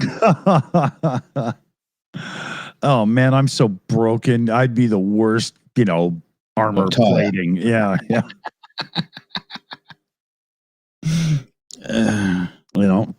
You'll be the tire that you see at this side of the roads that have been flung off by lorries. That and tires just gone right. Okay, I'm done. Yeah. I'm gonna spend the rest of my days at the side of a road. Yeah. I'm the kind of armor plating that can be defeated by butterflies, and not very many of them, right? Sandwiches. Yeah, exactly. Get a subway through that, no problem. Lost my breath the last time I was beaten with a ham and cheese. Do you think all the people that make like Kevlar armor are now having to go back and say, "Oh, we've actually never tested it. We tested it for bullets, all that kind of stuff." Yeah, we've never tested it. That's against a Subway sandwich. Yeah, we've never tested it for mustard stains. That's interesting, Let's try a meatball Mariana. Yeah. You imagine slicing ham so that it's a lethal weapon. It's really sharp. Yeah. Sharpened ham. Yeah, I've had ham like that in the fridge, and you find it, and you go, Jesus Christ. Yeah, I thought she was trying to kill me, man. When you're trying to have a sandwich and the ham's working through the backside of your throat, your old lady's got an ulterior motive, right? Yeah, I've heard of dry cured ham before, but I found this ham in the back of the fridge. I think it's been dry cured, 30-day aged. Yeah. Okay, 1 second here. Sorry. Okay. Grandma was texting and she has Felix. I was like, oh shit, what's going on? And she says, She says, just letting you know that everything's fine and I'll see you in the morning like usual. Oh, okay. Yeah, helpful. Good. Well, Oh, it's good to know. Yeah, it's good to know that she's letting you know that things are okay. but things are okay when you change. Yeah. Yeah, but imagine that every hour. Things are still okay. Things are, right? Yeah. Yeah. Or maybe they're not okay. Maybe things aren't okay, and she's things are fine. Things are fine. Yeah, exactly. Right. Yeah. I'm sure you can hear him screaming from across town, but it's okay. Everything's fine. Right. That's kind of, I was just starting to think to myself, that sounds like a diversion. Well, we're just used to that with the Trump news and stuff like that. It's our conspiracy heads just go in the wrong direction immediately. I'm going to have to go down to the cock cave and get into the cockmobile and go over and see what's going on. See, I can't call it the dick thing because you all know it's me, right? Yeah. I was watching the old Batman movie the other day. Oh my god, it's so bad. It's genius. Which one? Michael Keaton? No, the proper one with Adam West. Oh, okay. Yeah. It's like he's got the bat copter, which is basically a shitty helicopter from Vietnam with bat wings glued to the side of it. I think it was made out of the tubes that Christmas wrapping paper comes around, right?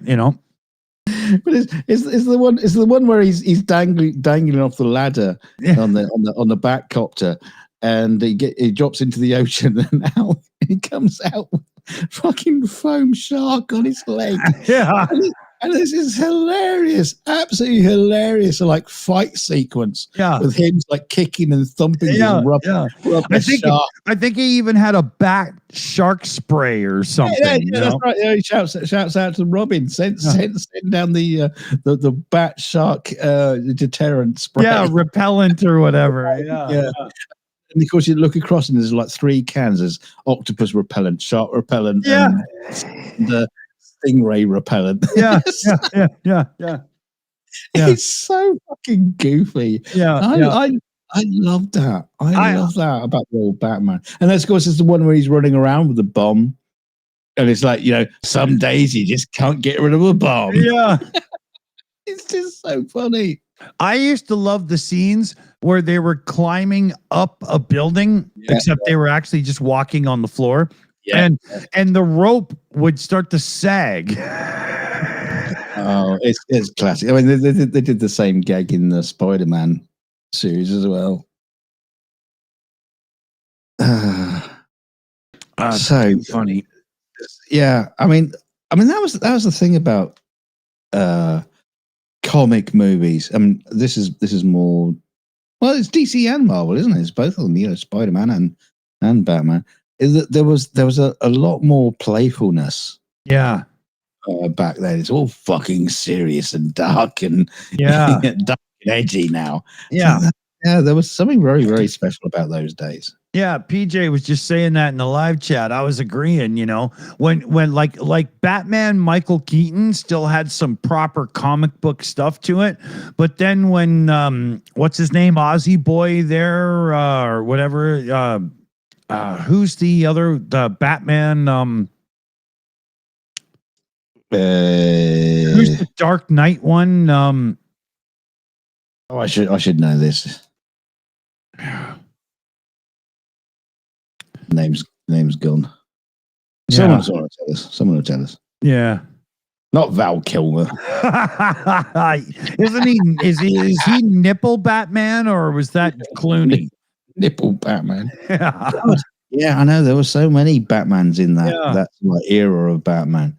The Christian Bale Batman. That's it. Christian Bale Batman was just a little bit too intense for me. There was nothing comic book about it, Yeah, well, Christian Bale is a very intense bastard.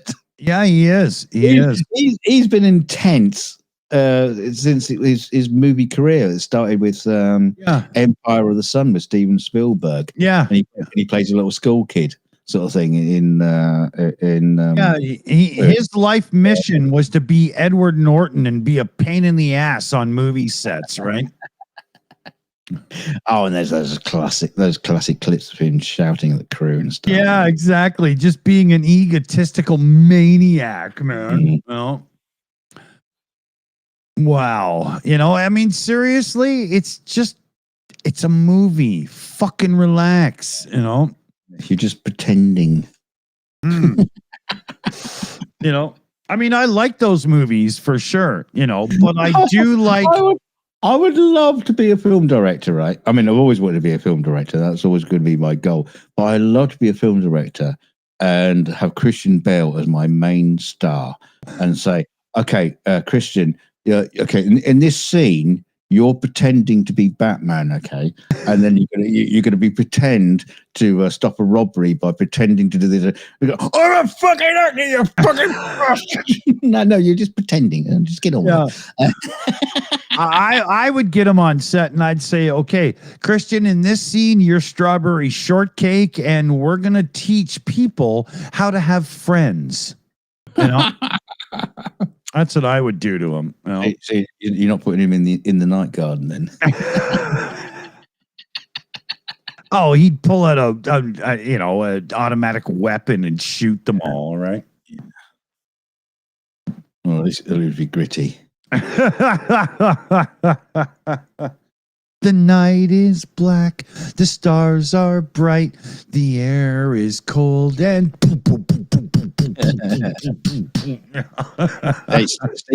Steve Walsh is correct. Empire of the Sun was an excellent movie. Yeah. He's been in quite a few really good things. And what's his... also John Malkovich was in that as well. Yeah. How can you go wrong if you're up against starring against John Malkovich? Yeah, all you have to do if you're in a movie with Malkovich, all you have to do is keep up. Just be there. Yeah, exactly. Just be in the same frame. That man is fucking brilliant. Oh my God. He's like Kevin Spacey without the creepy shit,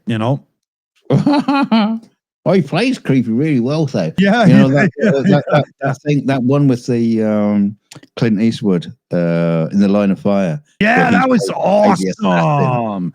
Yeah, he was so creepy. So good in that movie. Yeah, I would argue that he is the captivation of the movie that makes it so good, right? Yeah, absolutely. Except for Rene Russo looking awesome, Yeah, well, he was great as well. Yeah.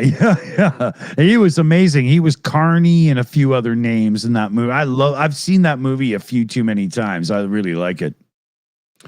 I steal the one line from that movie sometimes when somebody will say to me, well, how do you know that? Well, I know things about whatever. It's a line that Clint Eastwood uses in the movies. I know things about pigeons.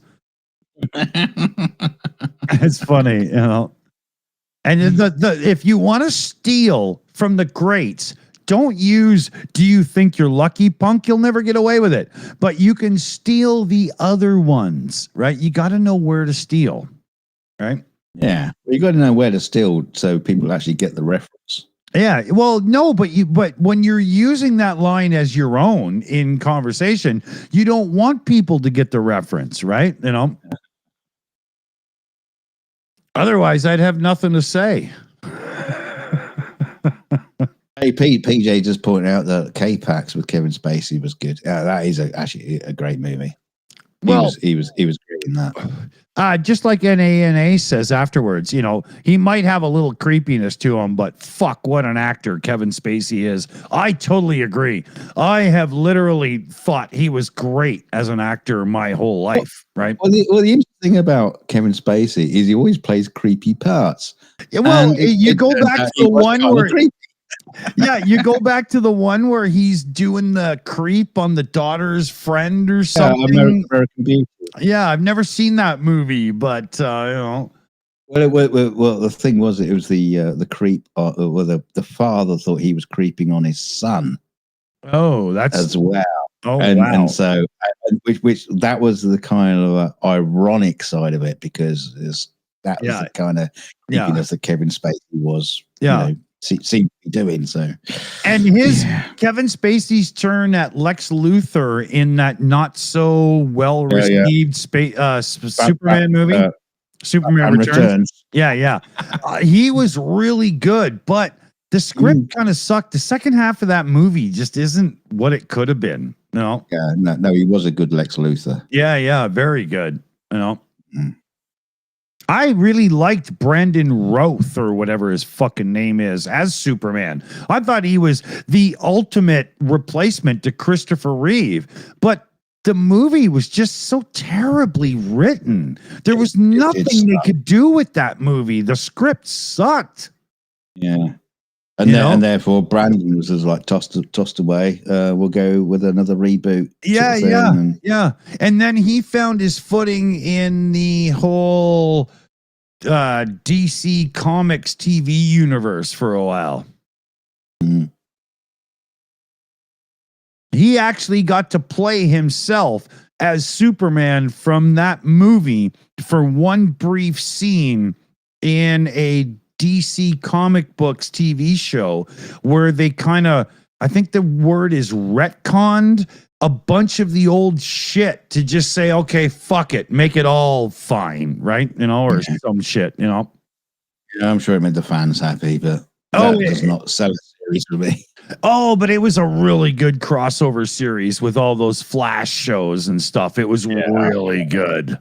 I'm sure it was, but that's not me as fans.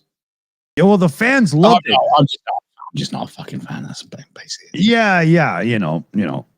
But it was really cool. It was funny too during those TV shows like The Flash and Arrow and all them. You could see it happening where 8 episodes leading up to the big crossover were kind of cheaply produced. And then boom, they spent half the budget that year on the crossover, right? But they were fun. They were good. They even did this thing because it got a little bit woke. And they had Superman and Supergirl on the same set of crossovers for a couple of times. And Superman would always say things like, well, you were always stronger than me and blah, blah. And the fans were like, fucking shut up, man. That's not how the legacy goes, It got a little bit, they really turned off the fans for a while there,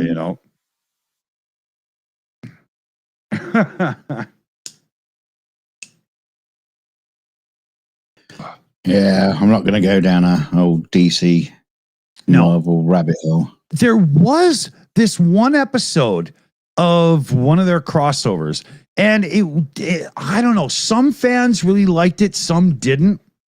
I really thought it was awesome because the guy who played Barry Allen, the Flash, he was on Glee and he can sing. And then the girl who played Supergirl was on Glee as well, and she can really sing. And then they had a couple other people like John Barrowman that was on like some cool British TV show I just found out about that I can't wait to watch. I love that guy. He's awesome. He was a Doctor Who, and then it span off into another show, something would, I don't know.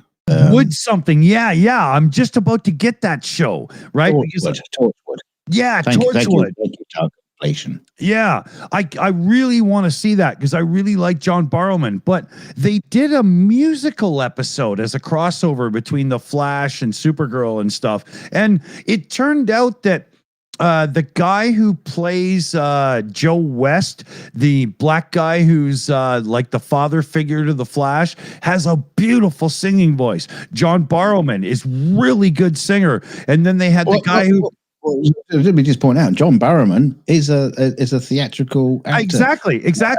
He's in the producers lead Nazi. Yeah, it's when I saw the singing episode, I was like, "Who the fuck is this guy?" And I looked him up, and I found out, right? And but they did this musical episode, and it was badass because the cast could actually fucking sing. You know, it was really good, man.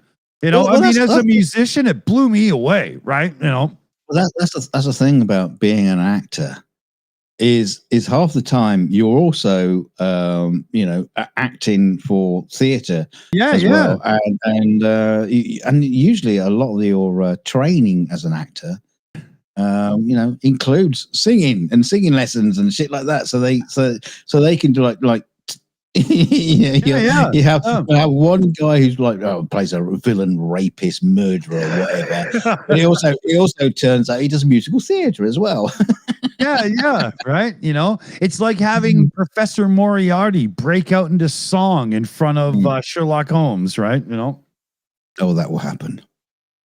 But yeah, it was really, really good. I was blown away. Mr. Spock in the chat there. Hold on, let me get that right. There you go.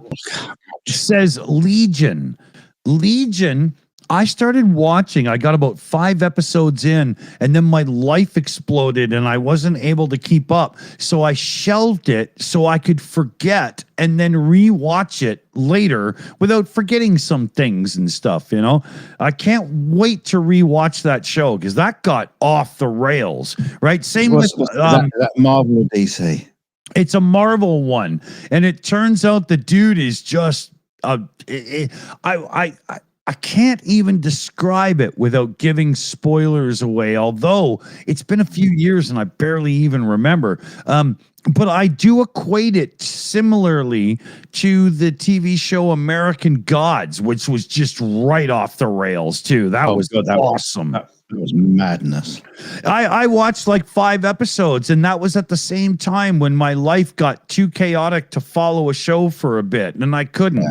And American Gods is another one I've got on the back burner waiting to rewatch for sure. Yeah, I really liked American Gods, but at the same time I hated it because it was really fucking weird. Well, when I was just to the point when Gillian Anderson showed up, and I was like, oh, I love her. And then boom, I couldn't finish watching the show. And Crispin Glover was just so awesome in it. Like, you know. Oh, well, yeah. Well, Crispin Glover did what he does best. He played a creepy guy. Yeah. And he probably sued the production for royalties. Yeah. You know. And my son loves Crispin Glover because of the Back to the Future movie, right? Yeah, I do not want him watching him. That's a very special Crispin Glover, though. Yeah, that's right. And I do not want my son watching American Gods, right? No. You know? It was pure filth. Oh, God. I got to rewatch that show, you know, for sure. Sometimes, American Gods is a prime example. Sometimes you think, could you just do without the filth and just get on with the fucking story? Why do you have to go there? Yeah, really. Yeah. I mean, I'm old enough. I can be shocked. Yeah, okay, but sometimes you think, well, I don't really need to be shocked in that way, you know. Yeah. Or are you trying to turn me on, you bastards, in a weird way? Yeah. We did get into this weird everybody has to one up each other thing there for a little while, right? You know? Yeah. And fuck. Yeah. Here, let me show you something. Carpasian, the AI Alchemist in the chat, just did this up. Watch this. This is me turning into like a superhero person here.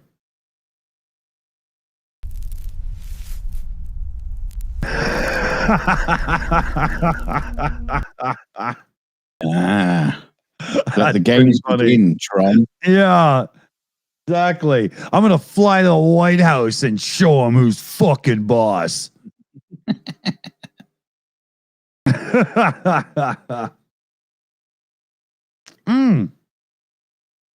So NANA, he's just fucking with me now, right? He's just pointing out to He's trying to make me fail as a sci-fi fan. But here, let me do it in his voice so you can properly feel how this would come across. Hey, Dick Dawson, have you seen The Princess Bride yet? No, N-A-N-A, I have not. Yeah, I watched it for him and hated it. I have downloaded it. I've put it in the computer. I've talked to my son. We've tried to make we're going to sit and watch it. And, we're trying to get there. Yeah. Strange movie. Yeah. I wouldn't know, but, I will get there eventually. It's not as good as, we were talking about earlier, the Brief History of Time. By Stephen Hawking, remember the wheelchair fella? It's not as good as Mel Brooks's version, The Brief History of Time. Yeah, that was much funnier. I bring you these 2 wheelchairs.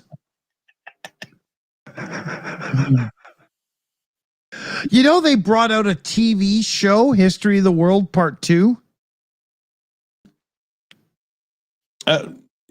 Did a film, didn't they? No, well, History of the World Part 2 is the film, but then they brought out a TV show like last year that continues on. Really? Yeah, I've got it in the Plex server, and I'm so scared to watch it because it could ruin everything, right? It's highly likely to be terrible. It's like they got Brooks is in on it. Mel Brooks is in on it. That's the worrying factor. Yeah. The search for more money, because sometimes Mel Brooks should just stay out of it and let other people do it. It's like there's two movies that are interesting that's coming out. You got Spinal Tap 2, The End Continues. That movie is that movie is coming out soon, and obviously Mel Brooks, he's got Spaceballs 2. Finally, is coming, and that kind of worries me. It could be absolute shite because I know Mel Brooks. When Mel Brooks is at his best, it's genius, but when he's not at his best, it's just kind of weak. And to be honest, about 40% of his career has been not at his best. Yeah, well, the thing is, I've talked about this before. You watch the Young Frankenstein and watch the director's commentary on it, and throughout it, he's talking about all the bits that he added that were his jokes, and I think, really, that's your joke. That was like the worst bit. And he kind of misses all the great stuff that was written for the movie. Right. And apart from the bit that he was talking about that he tried to get cut, which also turned out to be the best part. One of the best parts. Yeah, exactly. Yeah. And it's like, well, Mel, maybe this film would have been like 10 times more if you hadn't been involved. Yeah. I mean, that's the weird thing about me. I love Mel Brooks. Don't get me wrong. I absolutely adore Mel Brooks. But you've got to look at it from another angle as well, just like what you're saying. Did Mel Brooks hold back Darth Helmet, what's his name, the actor, at all? Because I mean, when you get Rick Moranis on stage or on set and he's in the zone, you simply record it. I would imagine Rick Moranis made that. He didn't read the script at all. I imagine he just made it his own. Yeah, I'm surrounded by assholes. I can only imagine that he just fucking pulled that out of his ass, right? He's like, when you go back to Rick Moranis from like SCTV in Canada and whatnot, he's been one of those people that should have been so fucking famous, but kind of never really was. Yeah.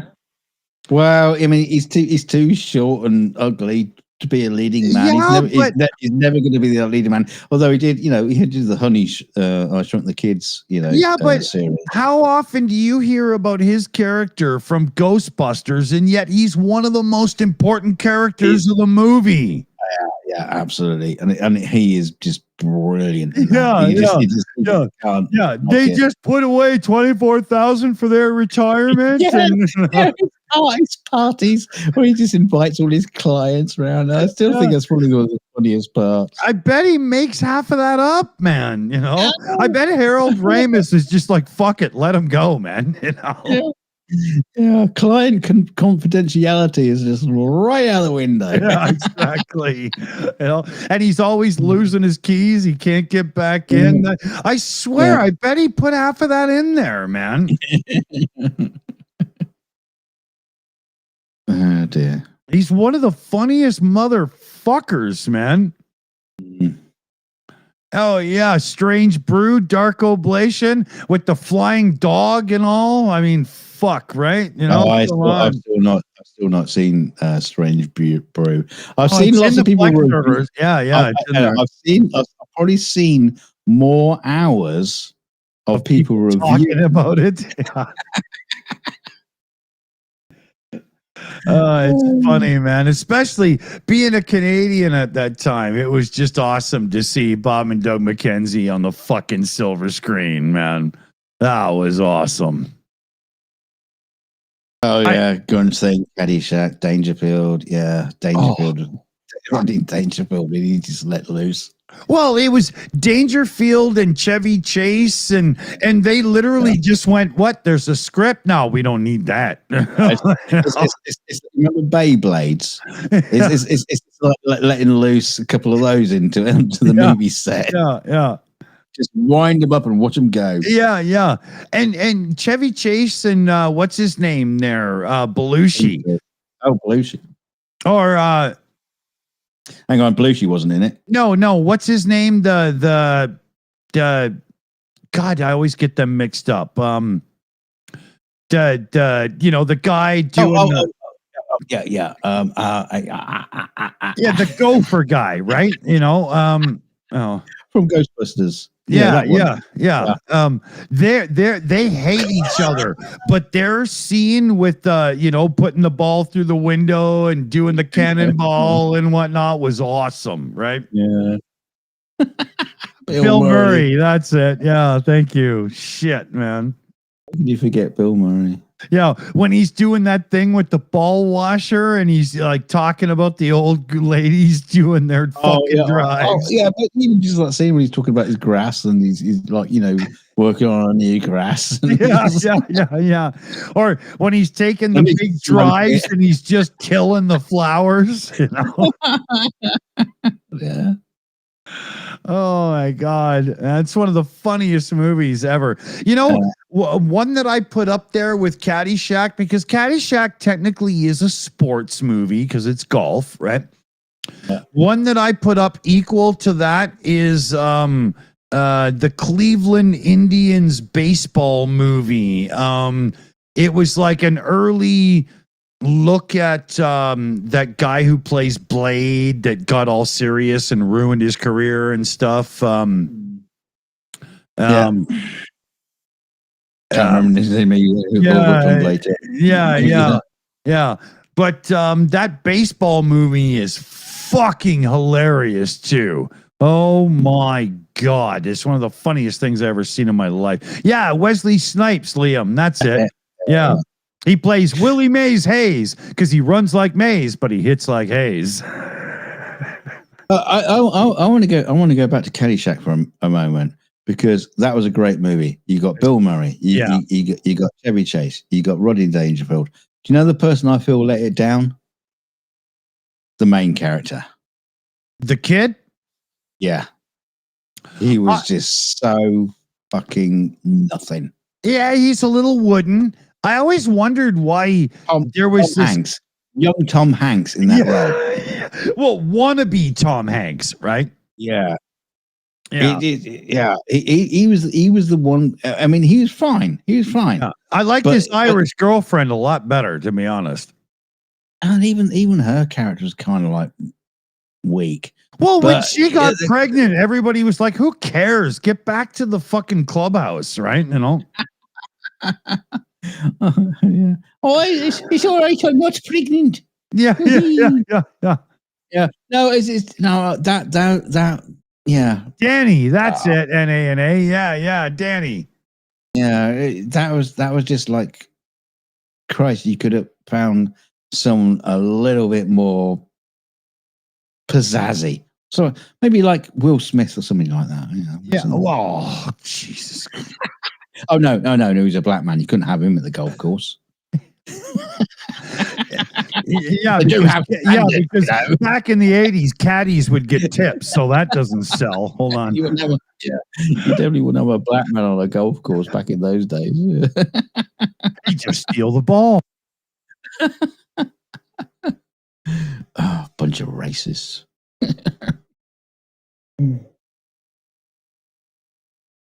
Yeah. That's a shame. But anyway, there we go. That's only my only criticism of Caddyshack. I think it could have been a lot better film that had someone else. Here.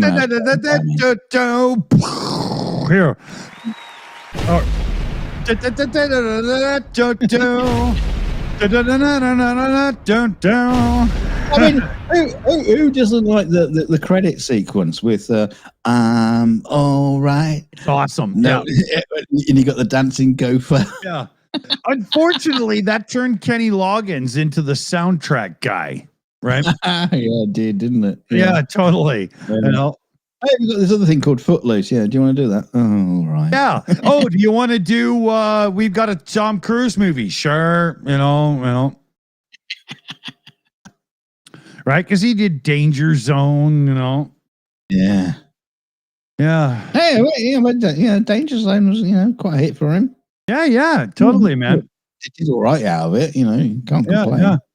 Oh, I'm sure he made the cash, right? Because I'm sure he was smart enough, because he already had some hits, right? I'm sure he was smart enough to go, yeah, but I get some fucking royalties, man. I'm not doing that, right?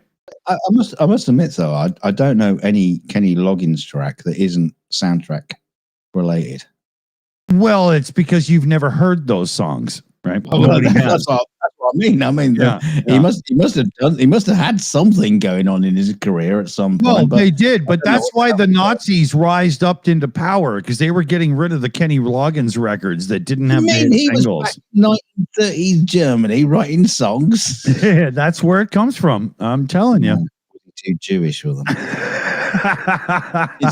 He's got curly hair, I'm assuming. Yeah. Somebody saw him wearing Birkenstocks and they were like, that's it. Oh, I've never seen Kenny Loggins, but I imagine he's got curly hair. Oh, wavy. Right? It's got treatment, right? No. What do they say? People say he's like he's like so and so, but he's got product in his hair. Product. What is it? What motor oil is a product, Dog shit's a product. Yeah, exactly. You could sell that shit if you want to, right? Hey, we just had another gift-a-roo. NNA comes in gifting out 10 Shills memberships. Now, I'm on beer 4 already. So you motherfuckers, you know the routine. If you're the last one to be gifted a Shills memberships, you get the bar tab. So where are we today? Beverly Hills 90210. Send us an envelope with your payment and mark it Dick's drinking way too much these days. In unmarked, unsequential bills. You can send unsequential bills if you want, but I prefer unsequential. Yeah. If you squench them like he's talking about, they come out like Kamala Harris, small. But if you don't, Nick in time was doing a show yesterday, and he was talking about Trump's dementia and all this kind of stuff. Now he gets all this fucking words wrong, and he showed a clip of Trump just like getting all the words wrong.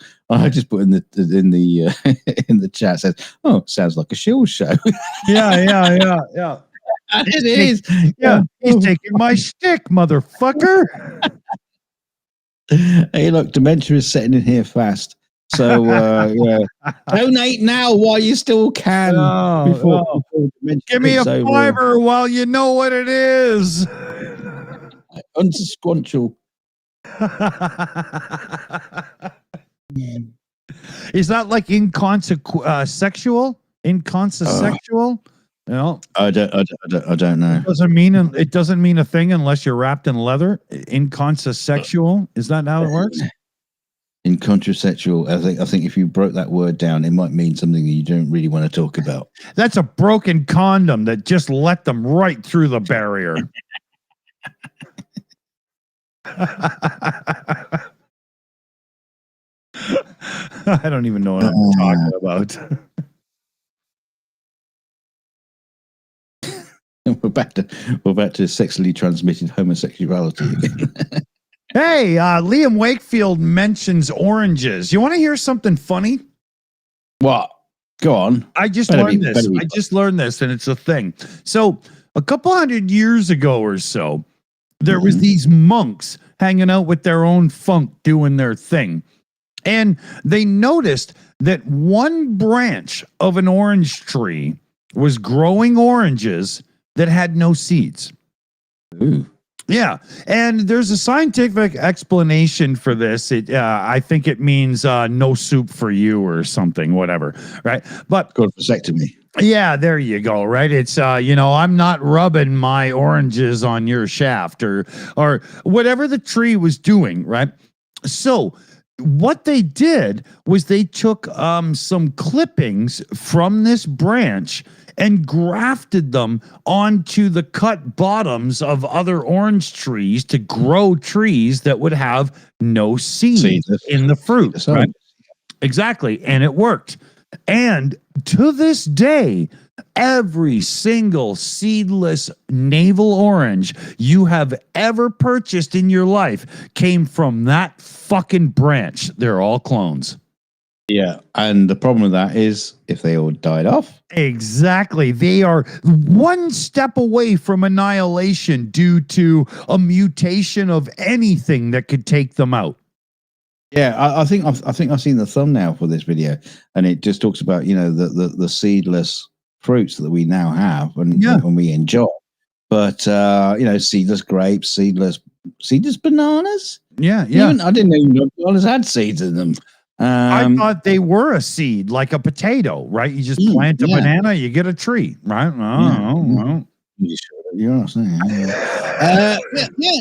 saying? So this could be a catastrophe. It's totally on the precipice of about to happen to us because we have been too stupid to pigeonhole ourselves into some of our basic foodstuffs being based on something that's fragile at best.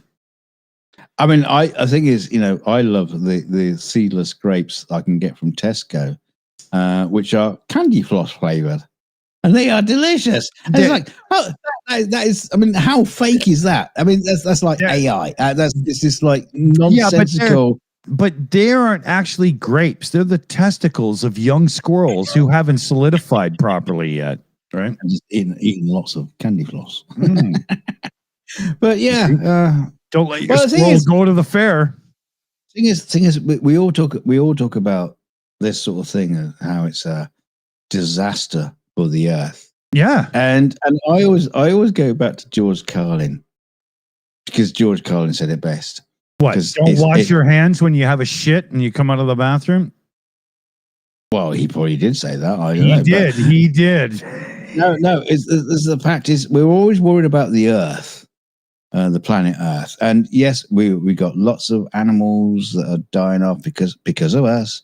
Nature is being fucked over because of us. Yeah. These seeding fruit. Let you me talk about guess. that might be Because right. of us? Yeah, because of us. And then, but the thing is, we fuck off. The Earth will just, he says, will just shake us off like a bad cold. That's the whole thing. And it will come back. Nature will Yeah. just find a way, and the Earth will survive. If humankind truly screws it up and does the whole nuclear fucking thing and just annihilates us all, the Earth will shake it off just like it did the dinosaurs and produce something else, man. It doesn't give a fuck for us. Yeah, we might not have elephants, we might not have lions, or but there'll be zebras. something. Oh my! Yeah, but there'll be. Well, we won't be making documentaries about them anyway, so fuck that. But there'll be something else. Oh yeah. The Earth will be fine. The Earth will be absolutely fine. Yeah, it's just we're fucked. We'll be dead. I'll go so far as to say this. I think life happens a lot more than people used to think. And I think that if life was completely annihilated on planet Earth due to some massive asteroid impact or whatever, blah, blah, yada, yada, and even bacteria died, once the sky cleared some and the land cleared some, you know what I mean, right? I truly believe life would just start itself up again. I think that. Are you talking about panspermia? Like a meteorite? No, I think that the chemicals that make life would just simply do it again.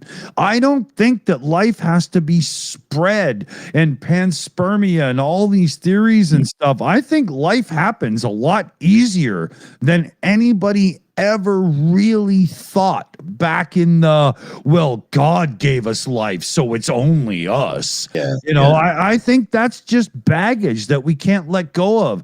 And I truly believe that life happens way more. I don't mean complex life, but bacteria, blue-green cyanobacteria, algae and stuff or whatever. I think that shit happens all the time.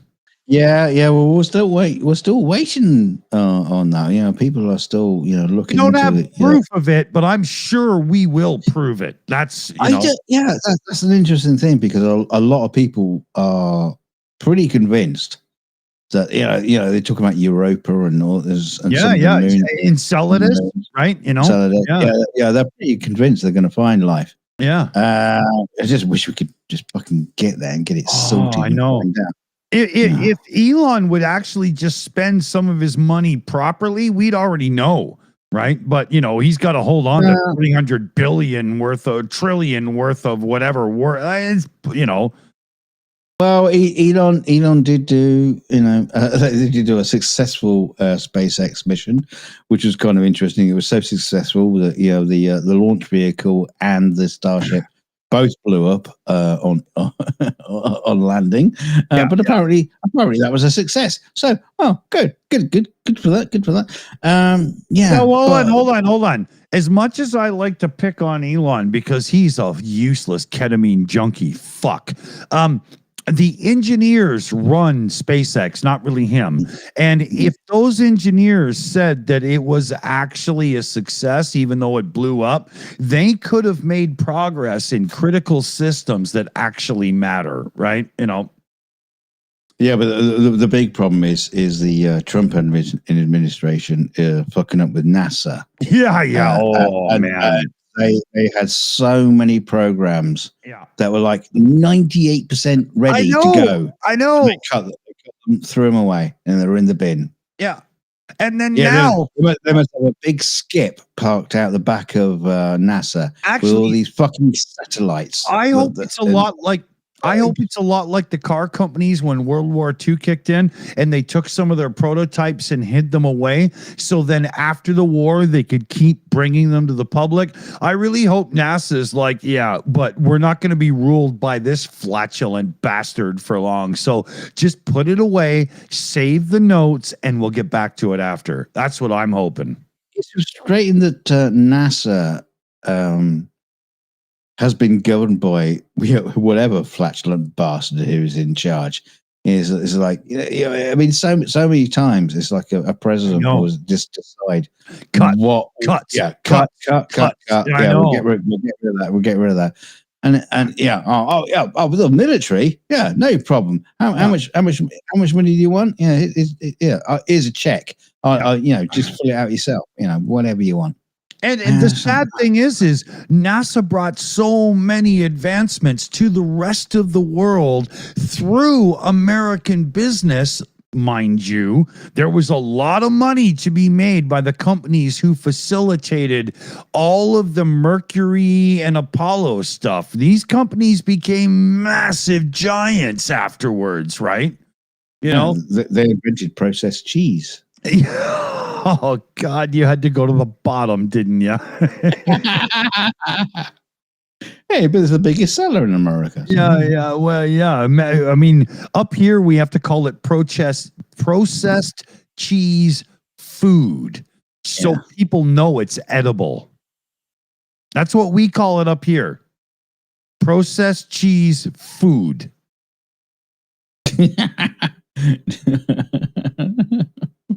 For cats, dogs, and humans. Yeah. Have you ever seen somebody say, so eat your Wheaties in the morning because it's processed wheat food? Well, it makes it easier to understand, I suppose.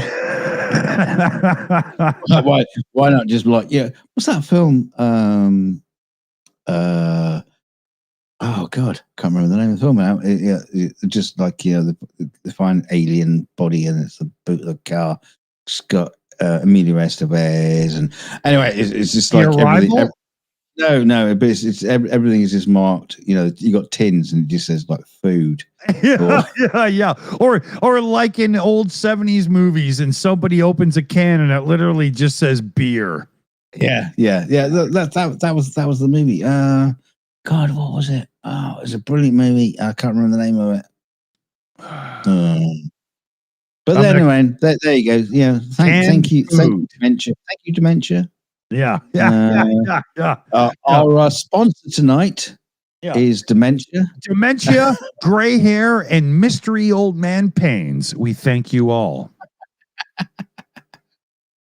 I get those. You ever get you sit there and then all of a sudden like the tricep in your arm just starts twitching and it won't stop, or you find yourself going, oh fuck, I'm locked up and oh shit, I put my leg up on the table for a bit and now my knee is like, everything sucks. Like fuck, really? Yeah, tell me about it. We're figuring out ways of pleasuring the male phallus from 20,000 yards away with little plastic inventions, but we can't figure out how to make it so I'm not sore after making supper and putting the dishes away. I think we got to get our priorities a little straight, because I would have more time for the sex toys if I wasn't so fucking sore. I've watched YouTube videos to find out where the male phallus is again. I can't remember. Yeah. It's like your car keys. I know I put them down somewhere. I don't know where they are. Yeah. Never mind the man in the boat. Yeah, it's not exactly an Egyptian obelisk, but I should still be able to find it. Yeah. It's like the G spot there. That that's a myth. That disappeared. It's on Ancient Aliens now. Oh God! Speaking of Ancient Aliens, so whenever I'm watching something on the Plex server or whatever, you can do that thing where you look at who's in the acting and whatnot, right? And I was watching something the other day. I can't remember what it was now. I'll go back and find it. I'll put it in the Plex or our Discord server. But the name Robert Clotworthy or something like that. Yeah. What a great name. Yeah, it came up. And you know who he is? He's the narrator of not only Ancient Aliens, but The Curse of Oak Island as well. And he came up. Is that? It's this there Oak Island is this little island up in Canada, and there is a conspiracy theory rumor that the Knights Templar hid the Ark of the Covenant in this big hole in Oak Island, that this family, they bought the island and they brought in equipment and they did a fucking conspiracy TV show on, of course, History Television, about trying to find it. Sure, it wasn't the Cup of Christ, because they had nothing to do with the fucking Ark of the Covenant. I could be getting some of the details wrong because, dude, seriously, it's not like I'll watch this shit, right? Yeah, I mean, they're just making shit up anyway. So yeah. You're probably absolutely accurate in what you're talking about, because you know what's hilarious though? These people bought the island, got together with the production team of Ancient Aliens and said, "Hey, we own this island. You want to do a show?" Yes, we do. And the entire purchase of the island and digging this stupid hole was paid for by morons and idiots. It's like the Skinwalker Ranch. Yeah, right. Story. It's just a fucking nothing burger. Yeah, where you just fill it with shit. Yeah, and people go, "Ooh, it's spooky." No, it's not. It's not. It's about as spooky as fucking any other ranch, Yeah, it drives me crazy, right? Like Ancient Aliens, because they've run out of topics. You know what they're doing now? They have a new reboot of the show that goes back to the beginning, but redoes their old topics. But I hate to tell you this, but you told this several times. Okay, yeah, it drives me. Dementia kicking in. Yeah, well, not so much alcoholism, but close. But it drives me crazy that there's people that are willing to watch that shit again. Yeah. I mean, I'm sorry if you think the bronze tools couldn't cut stone from back in the day. I have seen video footage of people making saws and chisels.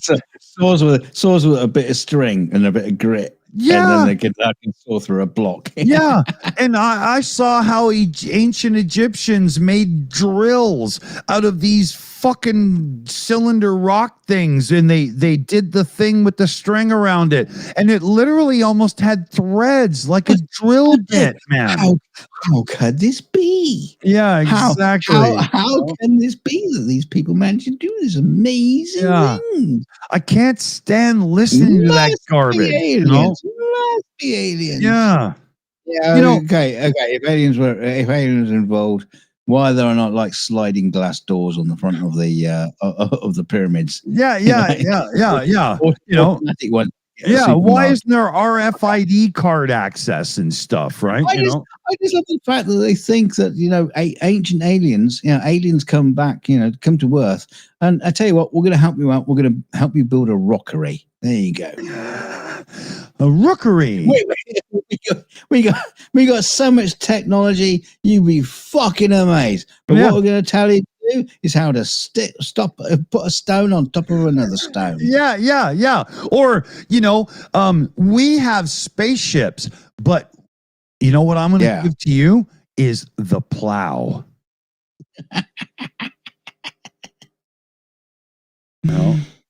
And adultery, just because, Yeah. Right. And homosexuality. And you get these people who are flying around all over the universe and stuff. How they break the speed of light and stuff, I don't know. You tell me. But they show up here way back in the day, and they do all of this stuff that leads to nothing except for hate and anger and civilizations fighting and whatnot. Like, if they show up again, should we, I would take them into custody, for fucking Salvador. Yeah. I tell you what I would do. What I would do is aliens turned up, say, I tell you what, we have got the technology for you. We're gonna show you how to build a pointy stone building. It's sharp at the time. It's really cool. Yeah. Teeth. Yeah, spared no expense, right? Well.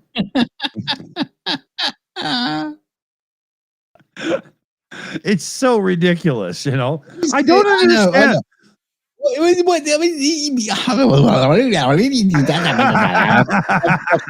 Speaking in tongues now. I mean, the simple fact is, this stuff is out there and it's so fucking stupid. And then you go, why did people vote for Trump? And you go, because the world is fucking stupid. Yeah, because Giorgio Tsoukalos told me to on the Ancient Aliens channel on History, you know.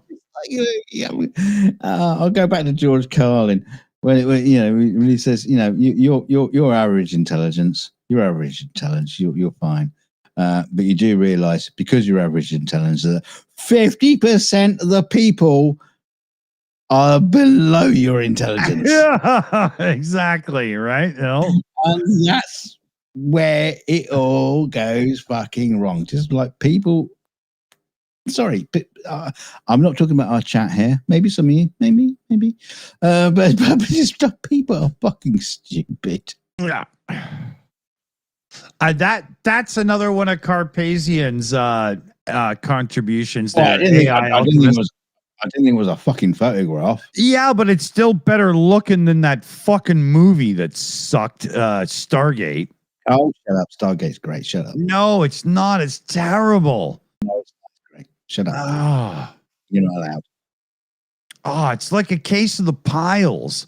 It comes on quick and it just won't fucking go away, you know? No, I like Stargate. Shut up.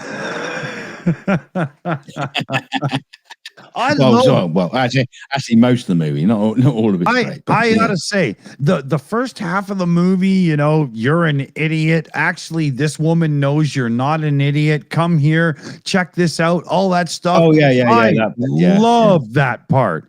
And then all of a sudden, 30,000 people die, but they all cheer because they kiss. I'm not doing. I hate that shit. That's the ending was as bad as a Michael Bay Transformers movie. It's terrible, Well, it's the same kind of like team, It's I bet Michael Bay worked on that movie, but only the second half, right? It's the only movie where you see an adult teaching a young kid how to smoke.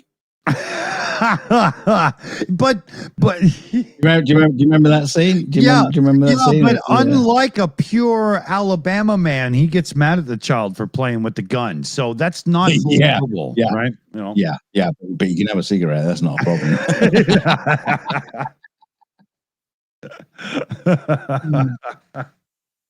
Yeah. Yeah, shit. Oh my God, we're almost at 3 hours. Really? Yeah, no wonder there's so many empty beers on my desk. No wonder why my ass hurts. Yeah, I had nothing to do with that. From sitting. Remember, I'm in Canada, he's in the UK. Okay? Yeah, the UK, while it still is. Yeah. So, you know what? There's only 3 more hours to go. Yeah. I think we are written Ukrainian. Are you kidding? If we were Rick the Ukrainian, we'd be giving people shit for not enough donations right now. Man, that boy is the single greatest fundraiser I have ever met in my life. Did he get around to putting the painting out? You guys bypassed me, so I'm not sure. I'd have to talk to him. I don't know what happened.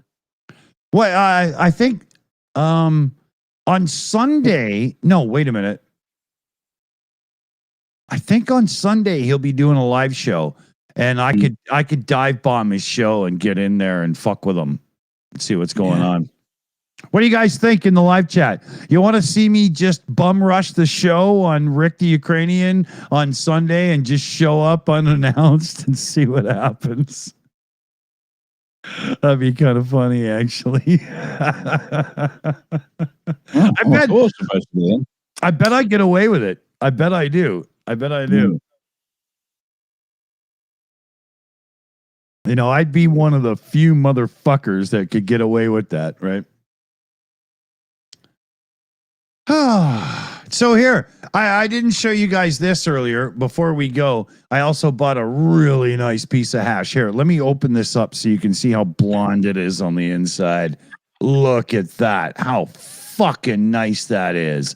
If you know what I'm talking about, fellow babies, that is some good. Oh, yeah. Yeah, we got rabbits around here. Leave those all over the place. I'll send them to you. Yeah, no. That one cost me like $22, man. Well, you're ripped off. Rabbit shits at 10 a penny. No, that's like top of the line. It's so good, it's not funny. It's like $22. One of those little nuggets, like a couple little hoots here and there and whatnot. That'll last me like a week and a half because I got 3 different types of pot and some other stuff as well, right? You know. Never depend on one crutch. Always have more than one, because then you can get to know your different crutches and you can make it more of a personal interaction than just man and wood. Ugh. Drop it into the fish tank. See what happens to the fish. Are you kidding? These fish are psychos as it is, man. Holy. Don't give them any AR-15s. Fuck. Exactly. You know, they tried to storm the Capitol on January 6th, and I had to hold them back, I tell you. Fucking right-wing assholes. You know, when I saw, yeah.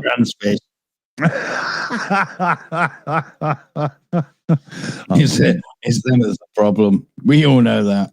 I'm a motherfucking gay fish. I literally have his punk ass in my tank, right? I do. Well, gay fish?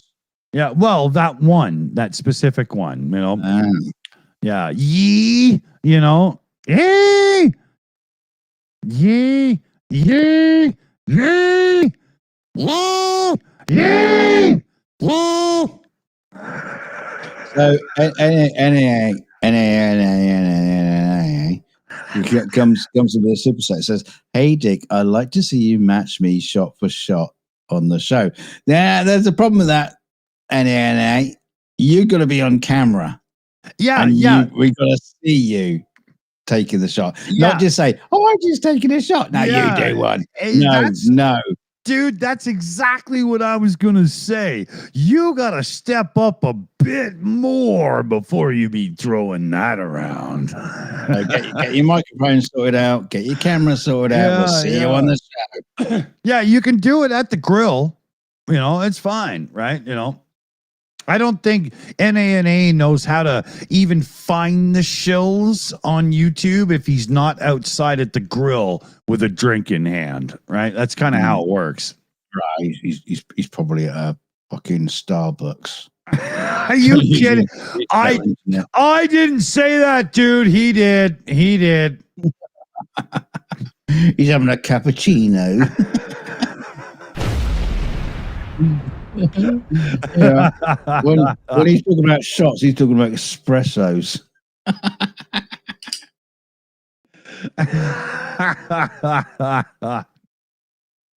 I tried espresso once. I didn't really feel like it was a good deodorant. It didn't work for me. It's hard to know what's, you know, gonna align with your life. So let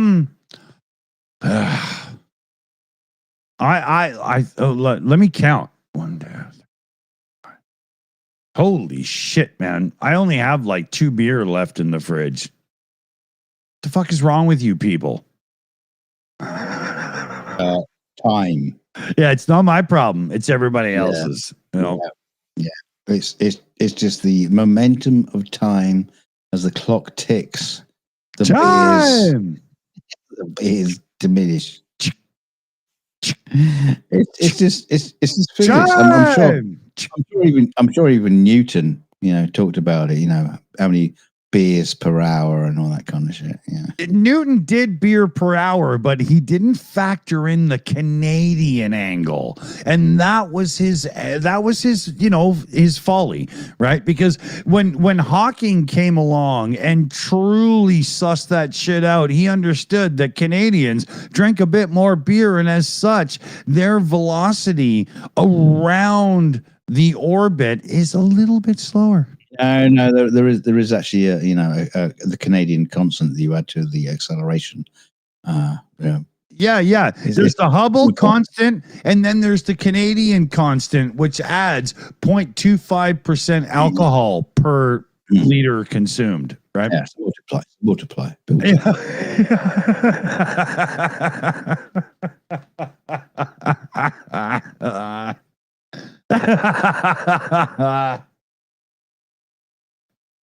Okay, you see, this is how it's done, people, because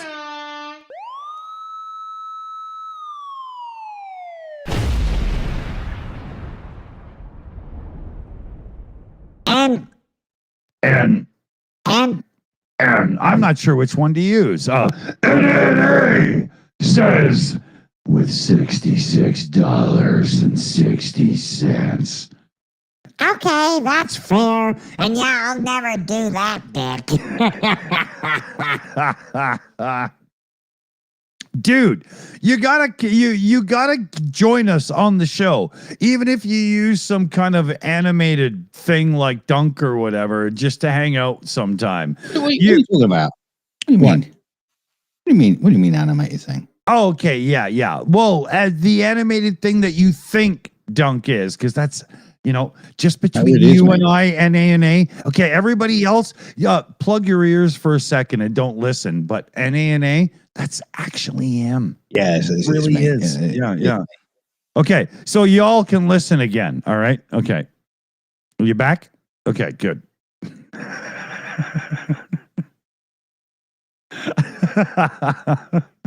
Hey, there's more things coming in here.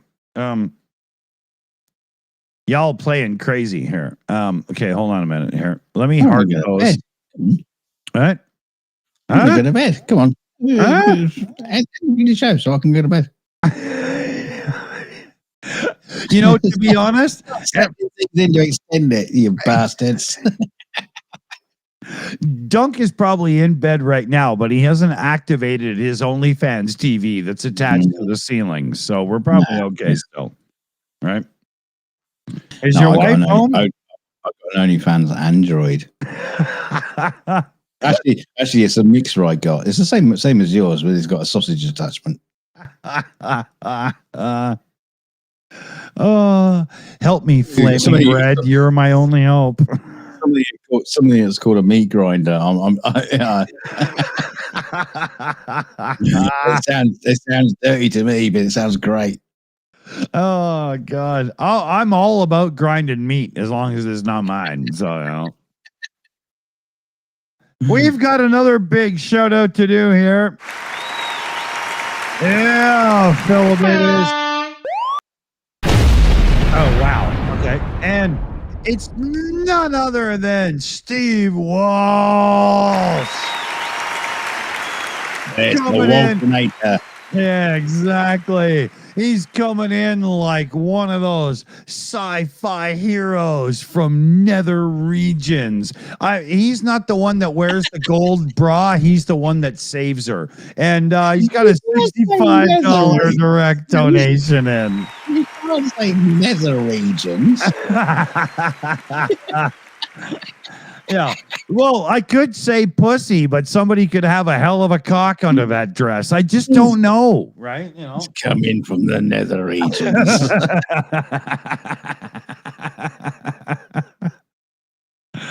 Good God. You can tell we've been live too long. It's not working out for anybody anymore. Steve! I'm about me. It's just you. Steve! Shut up. I'm shutting up.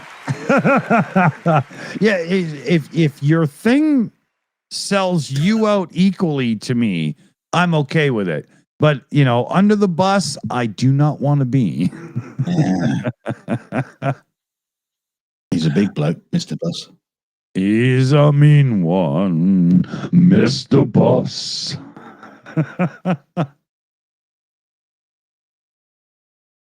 That'll send Super Chat Matt over the edge right there. Me doing the you're a mean one. Oh yeah. He'll want Mr. Vape right away, but we can't do that. We can't do that. Come on. Get the team. Get the team and let's get out of here. Hey, what am I supposed to do? Oh, okay. You do it. Well, I'll do it then. We're going to say thanks for the team, the team that you guys are supporting with the the GoFundMe, super chats, and all the other glorious, beautiful things you do to help support the channel. And so we can say thanks to the team tonight. We've got Mexi Gill on the Shills account. Mexi is there, talking dirty to you people in the little yellow block there on the Shills live. We also have Jana. We have Shayna Coldwell. We have PJ CNET. We have, this PJ CNET who's getting his arsehole replaced with a robotic one.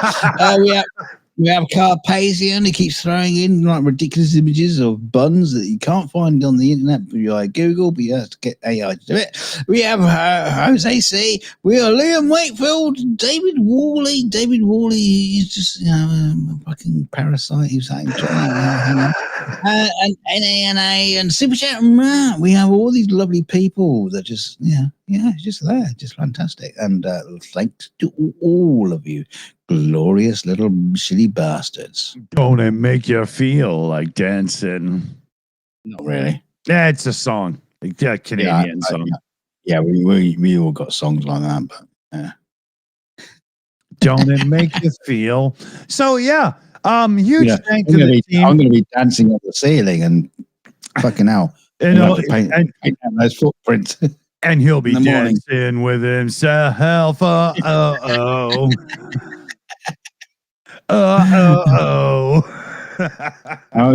be dancing with tears in my eyes. Yeah, with tears in. Oh, that's funny. So, he needs to, do something that has nothing to do with me. I need to get alcohol. We're probably going to have a little hangout with the team afterwards and whatnot.